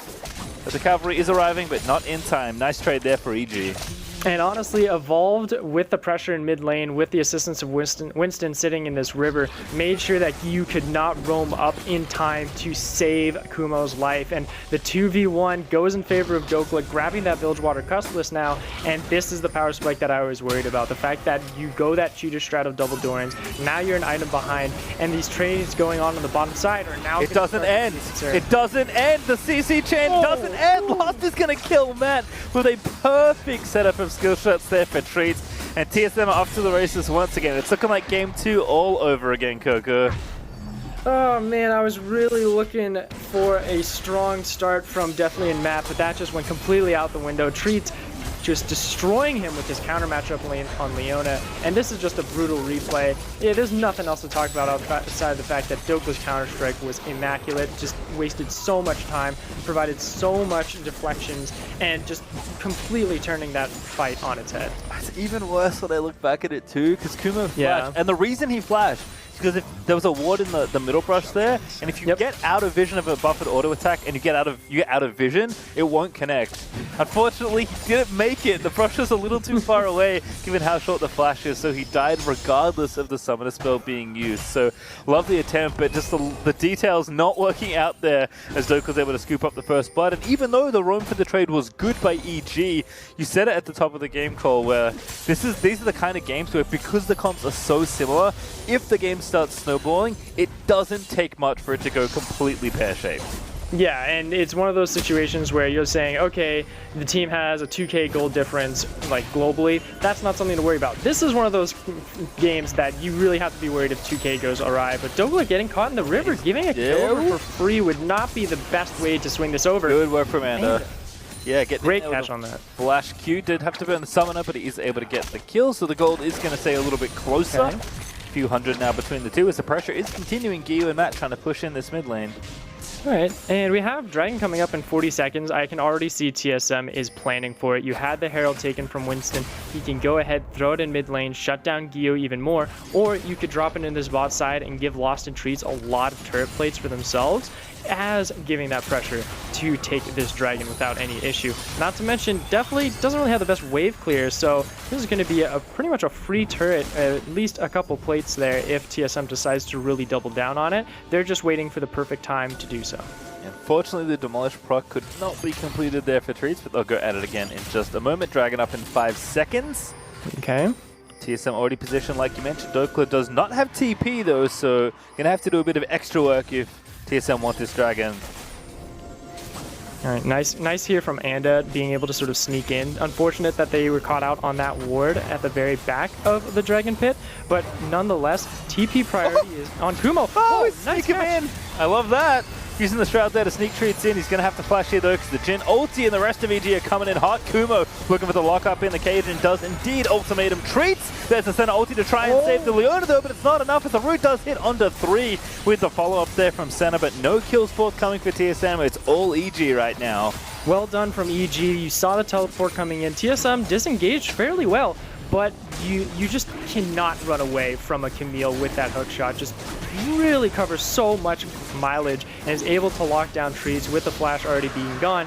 And great play from them as well to just double down, get this Dragon for themselves, because you got to make the most of that teleport, because during this time, Dokla is just whacking away on this top turret, taking as many plates as he can. You already have a 20 CS differential, and he is real close to his Blade of the Ruined King, where he can just tear this solo lane apart. He has enough to finish that Bork, as a matter of fact, so he can go ahead, cash in, and really start to take control of this game. Yeah, this 1v1, again, to your point earlier, you get 1 or 2k ahead in these kind of lanes on the game, can fall to pieces pretty quickly. He's 1,000 gold ahead right now. It is. Finishes that Blade of the Ruined King as Evolve looking to dive in onto Gyu, gets the Electrocute procced. But Gyu has stabilized the matchup a little bit. Yeah, so this is another fun thing with Anda and how he plays as Nidalee too, because he's 3-0. He has all of the kills on Evil Geniuses, and he is going for a Rod of Ages, so he knows he needs to be in the front line, he knows to be beefy. The next question is he going to be going a little bit more sustainable with Athene's Unholy Grail, or is he going to get greedy and say, I am this early mid-game carry, I've been the one finding the picks, I need the damage to do so? So now that question will come into fruition in the next couple of minutes, but at this time, TSM still had that Herald in their back pocket, so they can keep giving some advantage to Dokla, some spacing, but this might be too greedy because you could get pinched. Yeah, Dokla is just going to get shut down. Oh my goodness, Jax is so gross. 1v2, doesn't even need his jungler. Here's the mid laner just to be safe, but Dokla completely styles on EG in that 1v2. What the Oh, he's in there. Oh, Kumo, he's dead. Flash done for the counter-strike. See you later. As TSM will take another tower as well. This is getting gross. Oh my goodness, and now we're at that 2,000 gold difference. All of that is going to be dumped onto Dokla's Jax here, and he can go back. He's got the magical boots as well, so he probably has enough to say, oh yeah, he's got 2,000. He's just like, you know what, screw it. I'm guessing he's going to be going for probably that Trinity Force just to be constantly dueling. If he goes for Tiamat, that's a full investment into the side lane push, but we see the Phage, we see the Ninja Tabby, so he's saying, you know what, I want to be fighting as much as possible. I don't want to be in these side lanes. I want to kill every single member of Evil Genius's Academy so I can get these stacks, get this power, and completely dominate this game. I want the MVP. Luden's done as well for Evolved. Does miss a chain for once. At level 11 to level 10 right now as Evolved continues to apply pressure. He's up still, about 20 CS. He's been floating this lead for quite a while, but yeah, let's watch this. We really need to see this again. Yes. Of course we do. Counter-Strike so well done. And the Blade of the Ruin King just doing all that work. He also activated his ultimate as well just for that additional resistances. And it was just bonk, bonk, bonk, dude. Like, he just whacked Adam away. And he keeps going. Like, he knows he has the damage to do so. And the fact that you are at this point where Dokla is like a third or just under half health, and he's telling his full health Olaf to dive with him is just insane. So TSM Academy knows when they have the power, and they know when they can punish Evil Geniuses. Yep. Dragon up in a minute 40. At least the first two are split, so it's going to be a delay on the Soul Snowball, but Kumo knows he is unsafe whenever Dokla is in the vicinity, and he is now, so he's going to back away slowly, but back to matchup's not going to get any easier. Mid lane also going very nicely for TSM, as Evolved has looked good and definitely does have a CS lead, but that 2v2 queue for TSM has basically made that lane, even if not slightly ahead for TSM, as they'll look to have that 2,500 gold lead nice and early, which again is in range for enough of an advantage to take over this kind of game when the compositions are so similar and the margin for error does seem so small. Yeah, and not to mention the fact that Lost on Senna, the itemization is so much cheaper because you're going against an Infinity Edge into possibly a rapid fire cannon for Deathly, as Gyu just gets beaten down here in this mid lane.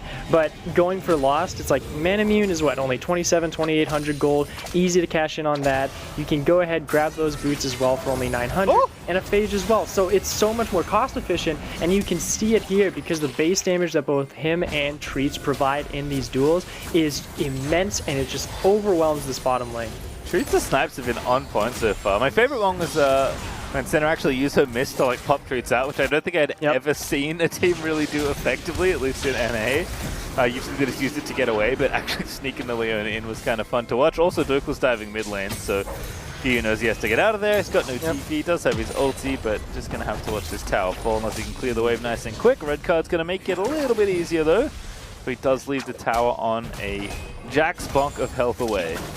And remember, like, at the beginning of the series, we were saying, man, Lost is like that one interesting factor of this team. Like, he's not a stable pillar like Deathly is. He's that wild card that can do either very well or very poorly, depending on his matchups. And honestly, I think Treats has made it to where that is a more reliable situation. He's been able to keep Lost safe. He's been starting these fights. He's been aggressive when he needs to be, and he's really giving so much breathing space for him that Lost has just been able to shine on every single one of these games. His Ashe game was immaculate, and now he's showing up on Senna and just taking over this bottom lane, getting ready for this Mountain Drake, which is available. The only question for them now is, will TSM Academy decide to eye for it now, or get some more pressure in the mid lane before Evil Geniuses sneaks it away? Well, Anda has been spotted, but I don't think he's going to stop the Drake anytime soon. I take it back. He does leap out, showing some restraint there because TSM are quickly converging on the area. Riptide drops mid. We've seen this play from TSM before, and Gyu is in trouble. You cannot be sticking around for too long here, Chief. Gyu says, I agree. He's going to back off. Alright, good play. He'll get that turret no matter what. Honestly, if Evolved was like super greedy, he could dash in and like try and get a couple autos in before the Herald crashed in, but yeah, understandably safe and secure on that mid lane, and now they can go ahead with that priority that they're able to get in the mid lane. They're going to take this dragon to boot, and a mountain dragon, a mountain soul for this team already, with Treats on Leona, with Dokla and his fighting capability with his ultimate that gives extra resistances, is going to be so dang strong.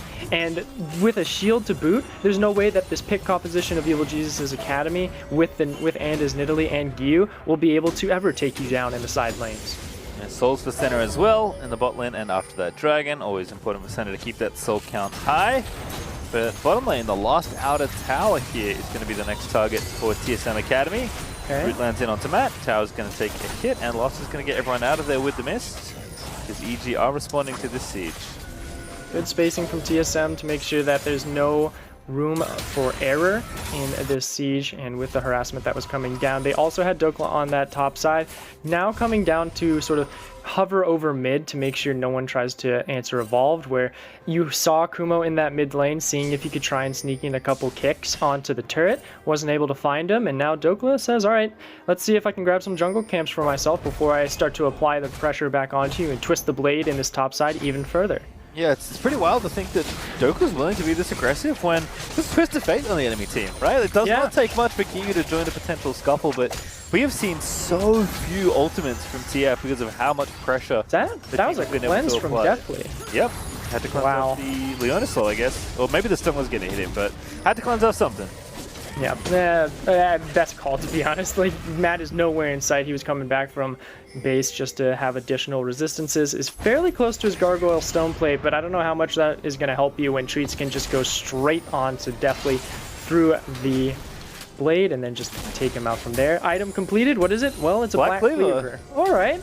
Not a lot of resistance is going to be coming in from EG outside of, like, Matt with the Gargoyles, so a surprising pickup, but honestly, I don't complain too much about that one. 1v3 time for Dokla. Let's do it. 1v4. Okay. In, exhausted, flashes away. Giyu 1v5. Dokla's not going to live. Certainly, his Kuma is going to kill him. And finally, Dokla goes a step too far. I think he's learned his lessons. He knows how many members he can't deal with, and all of them use like the teleport from Kumo and Destiny from Giyu. That's so much pressure just given away to these side lanes. Now Evolved can just sit top lane, farm up some more to get to his second item. Looks like he might go for possibly a Zhonya's or maybe a Banshee's Veil if he wants to be a little bit more aggressive. And then, you know, just take a turret in this mid lane, try and get some additional damage onto it, and keep that pressure going. See if you can find some picks. Transform is finished for Lost as well, by the way. Ooh. So it does have the Muramana done. Treats looking for the Zenith Blade, but Matt is going to flash away instead. But Treats has been so proactive with these Leona skill shots, trying to make sure the pressure of the pick is always apparent. And TSM can play this 1v1 pretty happily here. Again, they got all this map space. And 3 people are trying to gank Evolve right now. Giyu, though, with no ulti, and Evolve having his ultimate and his distortion up, means that it is a tough mage to try and catch right now.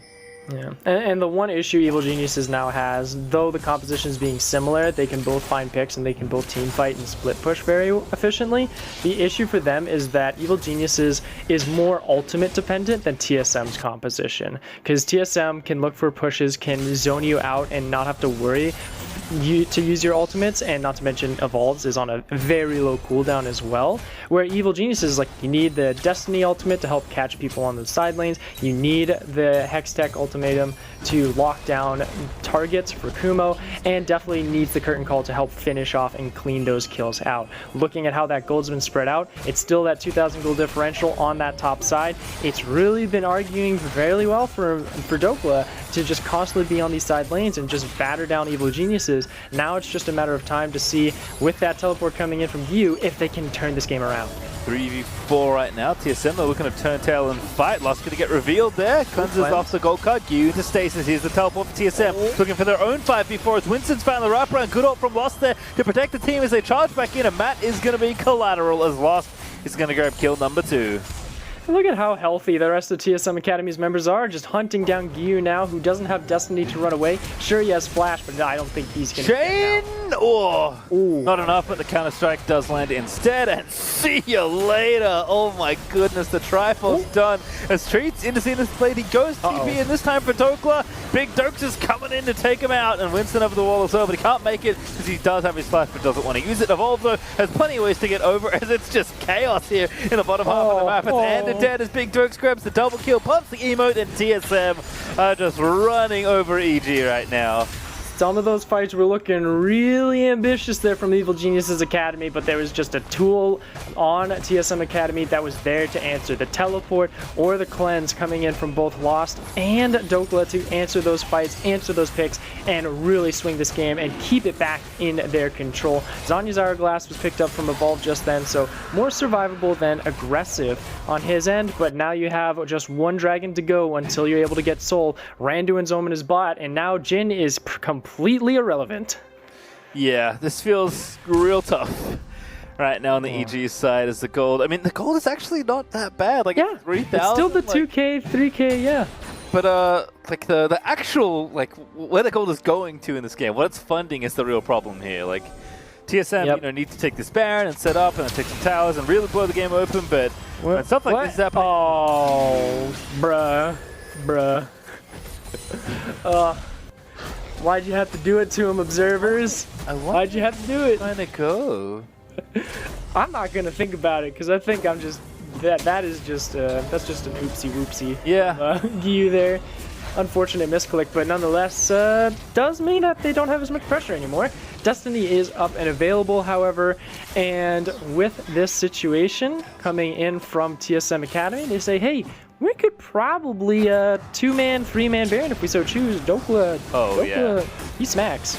Yeah, they can definitely do this. This is a pretty potent 2-man Baron combination, and the rest of TSM are going to apply the requisite pressure to open up the space. I mean, I've obviously been playing on the Baron side of the map, so he's making sure to push that down. Senna can move in for some emergency heals if she needs to, and effectively a 2-man hero, though TSM are going to have the band back together for this whole thing, although maybe a little early. They're going to have to finish it very quickly. They do indeed smite it down, but can they win the fight afterwards? Treats is locked up in the front line, but he's happy to take it. Senna ulti, making it also tricky, and Dokla has just dove into the back line. Matt's the only one to get stunned. He is going to be felled as a result, but Dokla is going to get low and finally be killed there, as Lost is going to have to get out of there, but the stun does not last for Kumo. The rest of TSM going back around as Lost is still alive, but Winston falls as well.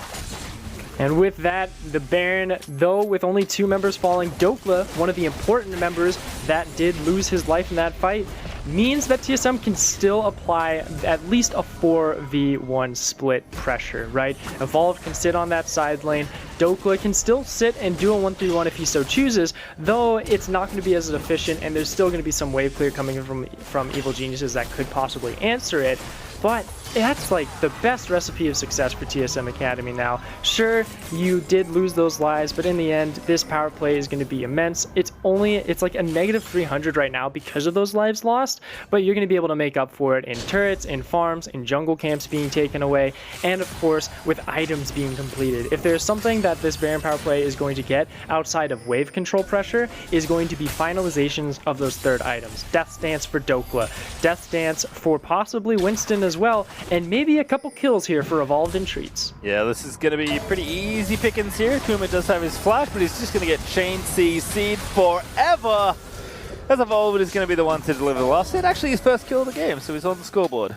Nice. I'm glad that Treats is a fan of the Dad Penguin as well. Haven't seen that one in a while, and I'm glad that it's coming back in this Academy playoffs. And this is just, once again, the control and zoning that Treats and Winston were able to provide. They immediately get that smite, and the zoning, and honestly, just the lead that they have with Dokla being able to just dive onto 3 members and not really wince at any of the damage being applied, just shows the pressure and the lead that TSM Academy has. Yes, you lose him inevitably, but the advantages that you're able to win from this is just enough to argue for those 2 deaths that you lost. TSM still continuing to rack up towers. Baron power play and all that hot right now. But they do have 40 seconds to keep siege, and Gyu is trying to get gold for his team. They're going to be looking to trade here up on the top side of the map. And with the lift bank completed, pushing pretty quickly on the Twisted Fates. So this is definitely an avenue where EG can look to stall the game out. Yeah, it's nice. Baron didn't do nearly as much as I think TSM thought it would. So game still on the verge of being broken open. Soul up in 45 seconds, kind of being the next major point. Well, like I was mentioning, if anything that this Baron power play is going to be able to do is it's going to give them wave control, and it's going to give them finaling, like sort of closing out on those third items, right? Like we just saw actually Locket of the Iron Solari being grabbed from Winston. Great call, better than Death's Dance, and the Death's Dance actually from Dokla as well. And then you have the Void Staff that was completed from Evolve. So now you can just shred apart these members fairly quickly as if they were paper maches of their champions. And with the Dragon coming up, it is sole point. They have to contest it. Beautiful call from Dokla on the sideline. Kumo just missing that stun, so into stasis goes Evolve. He flashes out as well. The team is in. Ragnarok is definitely. See you later. Kumo Lost actually gets it with the ulti at point blank range as Dokla is just messing up the EG backline. That's going to force the dual lane to flash out. That will give TSM the 5v4 around the Dragon Soul. And it is still available. He could try and steal this one, and TSM knows it. They say we have to drag this one out, make sure that Nidalee cannot contest for the steal. We want this clean, we want this soul. And Anda getting greedy, here he goes. Oh, that's too early. Oh, Evolved also trying to find the snipe here. Dokla as well, looking to just win the team fight, but he hops back over the walls. TSM very clean around the soul. Do nab the mountain for themselves. I was a little worried like for a moment because Dokla was getting pretty low, but the healing from Lost and the zoning that Evolved and Treats were able to apply helped their top laner survive for now. He's sitting in 5 and 4 right now. Like it's one of those stat lines that it doesn't look impressive, but he's been providing so much pressure, so much tempo control for TSM Academy, and he's been making everyone else look good. Evolved doing great for himself. Lost sitting 4-0. He hasn't died this series. Yep. And this is all because of how TSM Academy has been able to work around their win conditions. And in this game, win conditions Dokla, and they've been using it perfectly. Certainly so. He's actually still got 1,200 extra gold to go and spend. Fair enough. In a minute 20, Dokla going to go ahead and do said shopping right now because he also maybe has to regroup with his team. He doesn't have fee. There's the Warden's Mail now added on top of the Death Dance he completed fairly recently. And TSM are just flush with riches. And again, the gold is still holding pretty close given where we are in this game. 2 to 3k mark has been where it's at for the last 10 or so minutes, but the state of the game has been very different. EG are dragging the game out to a point where they can kind of have a one and done team fight, or at least find an advantage around this Baron or maybe an Elder to get themselves into the game. So they're not out of the series just yet, but TSM, I feel like they don't make very many mistakes when they're in positions like this. That has been one of their signatures in Academy. They're often actually quite a lot slower than we've seen in this game and last game especially, but they're just so consistent and so mechanical in how they close out the game that they will give very few opportunities to EG. Well, and it's an all too familiar ground, right, for both of these teams. Like I was mentioning earlier back, Evil Geniuses and TSM Academy in the regular season, their final game was something like this. Very similar compositions. They had a 2,000 gold lead. You had a strong solo laner in the game for TSM Academy who was able to take control of the map and really zone out Evil Geniuses Academy from these objective contestants. But Evil Geniuses won that game because they found these picks, they found these sort of side lane deaths, and were able to sort of swing themselves into a position where after that punishment, they could just take the game and quickly run down a lane and destroy the Nexus fairly quickly. So that is still available, but TSM has learned their lessons, it seems, and they're playing a lot safer and a lot more patient. We're going to be peeling here because that Baron was not going to get finished in time. TP coming in for Kumo. Treats instantly stuns him as the team will jump on top of the Camille, but he's going to get out for now. Lost. He's going to escort Dokla back to safety, but the Ragnarok is popped there for Olaf. We're going to run down Andy here. In fact, any target's a good one at this point because Matt is going to be stunned up and locked down, and Winston is just zerging down this Nidalee. But Evolve, he's low, but that's the wrong Evolve. That's his clone there. Levok tricks everyone, even casters, as Anda is going to keep getting chased here by the rest of TSM as they just have too much of a lead, too much strength with the Mountain Soul, and two good-looking team fights to take down 2 from EG, despite everything being thrown at that attempt.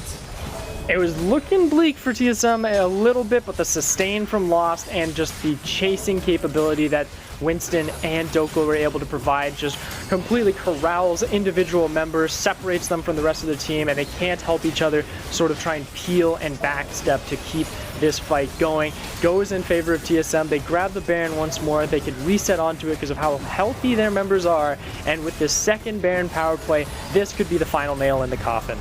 Yep. If the first Baron was the one to kind of set themselves up for this spot, this Baron is probably the one that's going to break the game. But let's watch this one again, a very hectic 5v5. And this is what I was talking about. They immediately divided the members of Evil Geniuses Academy. These similar compositions, they want a team fight, they want to stay together. You separate them immediately, these compositions fall apart piece by piece, and that is exactly what happened. Yeah, you could try and zone out with the curtain call, but you can already see Winston was able to constantly keep Anda under control, keep him within arm's reach, and helps finalize that kill. Unfortunate for Matt that he was caught in the line of fire, but with the Baron power play for the second time in this game going over, you look at the damage chart. Kumo did not deal a single piece of damage that fight, and that just shows you separating this team up makes this whole plan go awry for Evil Geniuses Academy and take this fight by storm from TSM. All right, well, Winston getting jumped on as Anders follow up, but it's pretty tanky actually on the Ola. Going Cinderhawk like he did in game 1. Oh, Knight's Vow too. That's a great call as well, just to keep either Evolved or Dokka alive for just a little bit longer, and it just makes the fighting so much harder to take over for EG. Dokka has also been a big bully in the top lane. He's got 4 items now, just trying to knock down some towers himself. Jackson Baron buff is pretty nasty. Evolved also looking to dive in. That's a lot of damage on Nagiyu, as 8 pages in the Magi's right now for Evolved. Could potentially be more as the game continues. But TSM, this is the Baron you take to look to end the game, as I cannot believe that root didn't hit Giyu.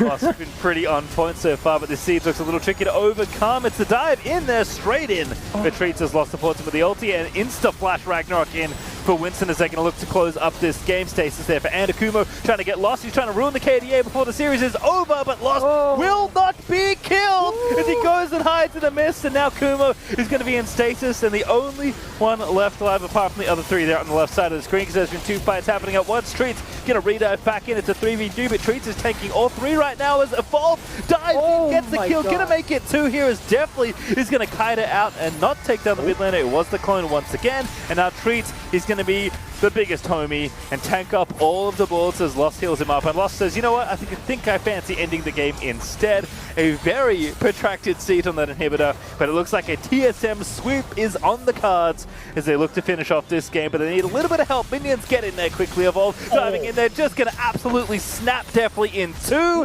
and he's somehow still alive because the fountain's overpowered, but TSM Academy are going to take down the Nexus to end this series and push themselves into yet another final. And that final fight for this Nexus describes the series so perfectly, wraps up the bow. It's TSM and Evil Geniuses going blow for blow, finding those fights, trying to make those picks, but they were never able to get on Lost. This entire series, never able to kill the man. Wonderful performance, and of course Dokka holding the line all on his own and cleaning that final 3rd game to help his team take an absolute sweep in these semifinals. Well played from TSM Academy. Yeah, I feel like even though Game 2 was the most dominant game for TSM in the series, I feel like they only got better as the games went on. Like, Game 1 was a very close affair, and as soon as TSM kind of flipped that game around and managed to win after actually one team fight around a dragon, I didn't feel like EG found any way back into the series with how well TSM were playing. Like, genuinely, I feel like Treats got jet lag moving from the LCS to Academy. Needed to figure out what was happening in one game, and then it just didn't stop from there. They look so good across the board. Yeah, and I have to agree with you on that with TSM Academy, just improving every single game throughout this series, because especially with that last game, with how similar the compositions are, it's one of those things of saying, okay, we know how we need to play, but so do they. So it's a lot of situations where you're running into awkward states of oh, they're ganking at the same time we're ganking, or we're finding a pick the same time they're finding a pick. So the fact that they're able to deflect the plans and strategies of Evil Geniuses, and at the same time that they were making their own plays, is so well done from them, and it really shows the prowess and the growth that they're able to make throughout an entire series, and it makes me really excited for them going on into next week to see how well they'll be able to perform against their opponent. Yeah, well, of course, we'll see them in the finals, but we are stepping away for a short break, but when we return, we'll have TSM's Lost in a Verizon post-game interview. We'll see you there.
Welcome back to the Verizon post-game interview where I'm joined by TSM's bot laner, Lost, after a dominant 3-0 series. 3 wins, 0 deaths. Lawrence, how you feeling, mate? I'm feeling pretty good. I'm just glad we didn't have to play past midnight with this best of 5 series with the FLICKR C9 game going so long with the pauses. So I'm glad we 3-0'd so I don't have to sleep at 4 tonight. Makes sense there. How was kind of the series feeling? Because game one was very close, but it kind of things ramped up after that very quickly, especially in the 2v2. Did anything happen after game one? We're like, okay, we have a handle on the matchup now. Like, what was the reason for game one kind of being a lot lengthier and a lot closer than the other two? I think for game one, we gave EG a lot of what they wanted in terms of draft, and us winning after game one kind of solidified the fact that I think we were a team with better, stronger fundamentals going into today. So if we could have beat them in game one, then game 2 and 3 would have been like way better if we set ourselves up like in a more ideal way for draft. So I think if anything, game one was just a confidence booster for us. Yeah, it certainly seemed like it with the way the momentum went. But you mentioned having strong fundamentals. I would identify that as being a huge strength of TSM Academy throughout this split. You just seem like such a consistent team. So how is it possible to have such good fundamentals when Treats rejoined the team, like what, 2 days ago, 3 days ago? I don't know how many days it was, but it was not a lot of practice. Yeah, we had like a day or 2 of practice with Eric. So yeah. that's not ideal, but I think we had played with him a lot before, so we kind of just had to revert and switch gears really quickly for the match today, and just do our best. It's like the very least we can do, even if we don't have much practice. I think me and Eric have enough games together as a bot duo to be on the same page, and as a team, we would have had enough practice heading into today throughout the rest of the regular season. So I think confidence-wise, we're completely fine heading into this match. Do you feel like you played any different at all today, or had a bit more confidence, or just felt a bit different? Because your KDA has been good all season, but it was exceptional this series. Again, as I said, you didn't die at all. Did it feel different at all, even though, again, you didn't have that much time to practice? Honestly, not really. I'm pretty comfortable playing with Eric, and I love my team, so, happy to play the series out with them, and I'm glad we won. Yeah, your team wins, so certainly a good team to be on. We do have a fun segment, though, for you. We are going to go through a replay from the series that is from Game 3, and your team fighting is so excellent that I kind of want you to walk me through what you're thinking through those team fights, because it's one of those things where I think not a lot of people can get in the mind of such a strong AD. So we'll cue up this, and Lawrence, what's going on? It looks like I can't see it, homie. I cannot see it right now. Oh, no! You're playing That's center not and ideal. beating people up. It was great, trust me. That's not ideal. Well, I'll just imagine that you did everything right. In fact, while we're here watching this wonderful gameplay that unfortunately you cannot see, what was going through your mind in that Dragon fight in Game 1? That was actually one of the things I wanted to ask you was how did you navigate such a challenging team fight? Because the whole team fight won you the game. I'm going to be completely honest. I have no memory of the first game Dragon fight, man. It's all a blur, bro. Yeah. And like you said, it's getting kind of late with the LCS going along, so that makes sense. Okay, final question here. How are you feeling moving into finals? It's TSM's chance to take yet another championship. Eric will not be cardboard this time if he does win again, and if he's playing, of course. How are you feeling about your potential prospective opponents and TSM's chance to win another championship in Academy? I think we have another week of practice, so we still have a lot to work on. And if we do make use of that 1 week of practice, we're going to be confident. And we're just kind of focusing on what style we want to play and being the best prepared that we can be going into finals. So I think as long as we keep up the momentum and we make sure our practice is solid, then I'm not really afraid of anyone heading into finals. So hopefully we can perform on that best of 5 too. Well, certainly after this series, I can't blame you for being so confident. Lost, as always, congrats on your win, and thanks so much for joining me. Thank you very much. All right, well, that's going to wrap it up here, but we'll be right back after a short break to go over our bracket and close out the day, so don't go too far.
We're back to break down the day and the series, and of course the last game as well, because we haven't got to that just yet. 3-0 for TSM Academy. Despite the lack of practice with Treats, they're feeling confident as long as they can nail down their style and how they want to be playing. And honestly, whatever their style may be, it looks pretty good in this game, because I feel like they tried a bunch of different things in this series, and almost none of them went wrong. Yeah, and I think it's something where going into this match point, into Game 3 for Evil Geniuses Academy, they're saying, you know what, we have to go back to Old Faithful, go back to traditional, need some split push, need some team fighting going on, get a stable winning side bottom lane, and it was just TSM Academy with the confidence they had gained throughout the series saying, we're going to fight fire with fire, we're going to have a little bit of a stronger draft, but match you in all of the win conditions that you want to check off, and it was just literally Dokla just being absolutely a powerhouse on the top side. He did what he needed to do, and of course it allowed the rest of his members on TSM Academy to shine. Winston still looks pretty good, even though he was getting out jungled here and there by Anda, and even Evolved, who wasn't able to find kills because he decided to go teleport instead of Ignite, was still able to do such a great job on those side lanes. And of course, we cannot forget to mention Lost, who went 19, 0, and 12 throughout this entire series. An insane KDA for him showing up in this playoff series. Yeah, that's going to boost the numbers that he was already first in. Let's take a look at the first blood, though, from our game number 3, because it was a fun one. Yeah. Here in the top side. This again, you talk about Dokla, receiving some early pressure, and he says, you know what, I'll take this into my own hands. This is where you're in comms on TSM and you say, Dokla, give him the dokes, man. Just bonk him left and right. And Gyu, this was, again, it's a team effort. Gyu was pushed down onto that mid lane and wasn't able to really come up with Destiny in time because Winston was there to help mediate in the river. And of course, Evolved had already pushed him in and threatened a possible trade and maybe see if you could get some damage onto him. So that whole team effort really makes not only Dokla shine, but then he can come back and complement the rest of the team further down the line. And even though Dokla may have been quiet due to the drafts in games 1 and 2, he was all but that in game number 2. We'll have a look at some of his highlights here on the Jax, because even though his KDA didn't look all that hot, he basically just got a lead and ran with it through that entire game and lifted TSM up into snowballing the rest of that game. Although, as you said, it has been a team effort all along. The famous 2v1 from Dokla, once again on this top side. And this is where it is that deceptive play from the statistics of just saying, oh, well, be sure he's 5-4 on the scoreboard. It doesn't look like he's having a great time. But, you know, nonetheless, it's something that he's able to provide so much pressure, so much tempo control for the rest of his team to really punish and really apply themselves onto.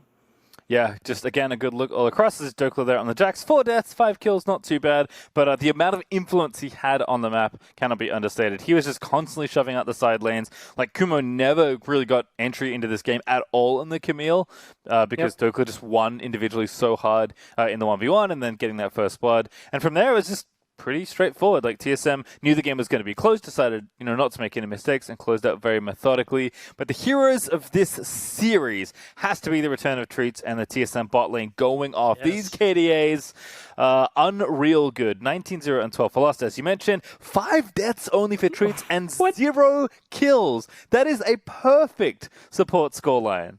That is so damn good. And 35, it's a 7 assist death ratio. That is insane. Like, you were literally acing the team and then getting a double kill for your ADC, and then you die. That is just amazing play from Treats. And this is where we were talking at the beginning of the semifinal series that Treats is the more mechanical player compared to that of Biofrost, but it was a challenge to see if he would be able to shotgun and help sort of guide Lost through these plays, and he definitely showed that he can tonight. Yeah, 2v2 just looking so strong there overall. So certainly going to be scary regardless of who their opponents are. And with that win today, TSM have secured their spot in finals and will anxiously await the results of tomorrow's matchup. Find out who they'll be facing in those finals. It will either be Cloud9 or CLG, who are looking to continue their heroic run through this playoffs. But the number 1 seed, Cloud9, does not slouch. They'll be playing tomorrow after the LCS on Friday. Yeah, and you know, it's one of those things for me for Cloud9 saying if they're going to be rinsing and repeating their LCS team, this actually might be a close series. But there's a lot of amateur talent coming in on that Academy squad that CLG is going to have to figure out and really try and download before going into tomorrow, because you can't pull out cheeky drafts like a Zion, Spartan, Tryndamere against this team. They will beat you down, and if you give them an inch, they will take a mile. Yeah, Cloud9 have been looking terrifying, so I'll have a look at the schedule because be sure to tune into the LCS at 12:30 p.m. tomorrow for a playoff showdown between Team LCKR and Golden Guardians. And of course, right after LCS wraps up, we'll be back here for Academy, coming in the last semi-final match between CLG and C9 as stated. Oh boy. But yeah, with today's, upset, I guess, of FLICKR taking down Cloud9. Golden Guardians certainly with enough momentum to potentially knock down the number 1 team LCKR, but they have looked very scary. So I don't know. We'll see if it all works out. What do you think? Maybe it'll be a caster coach diff. Like maybe Jet will just hard carry through GG, because like you don't have Raz on GG LCS team. You have him on the Academy team. So maybe they put Raz as a coach and then you neutralize the caster coach diff and really give them a good run for their money. They do have significantly more Oceanic players, both in staff and in play, than Team LCKR. So perhaps that will be the thing that beats up the Danes, but we'll find out tomorrow as the LCS and then followed by Academy does kick off tomorrow at 12:30. But that's going to do it from us here. Now on behalf of myself, Coco, and the entire broadcast crew, thank you for watching, and we'll see you here tomorrow for more Player Academy action. Good night.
Tell me where do I go?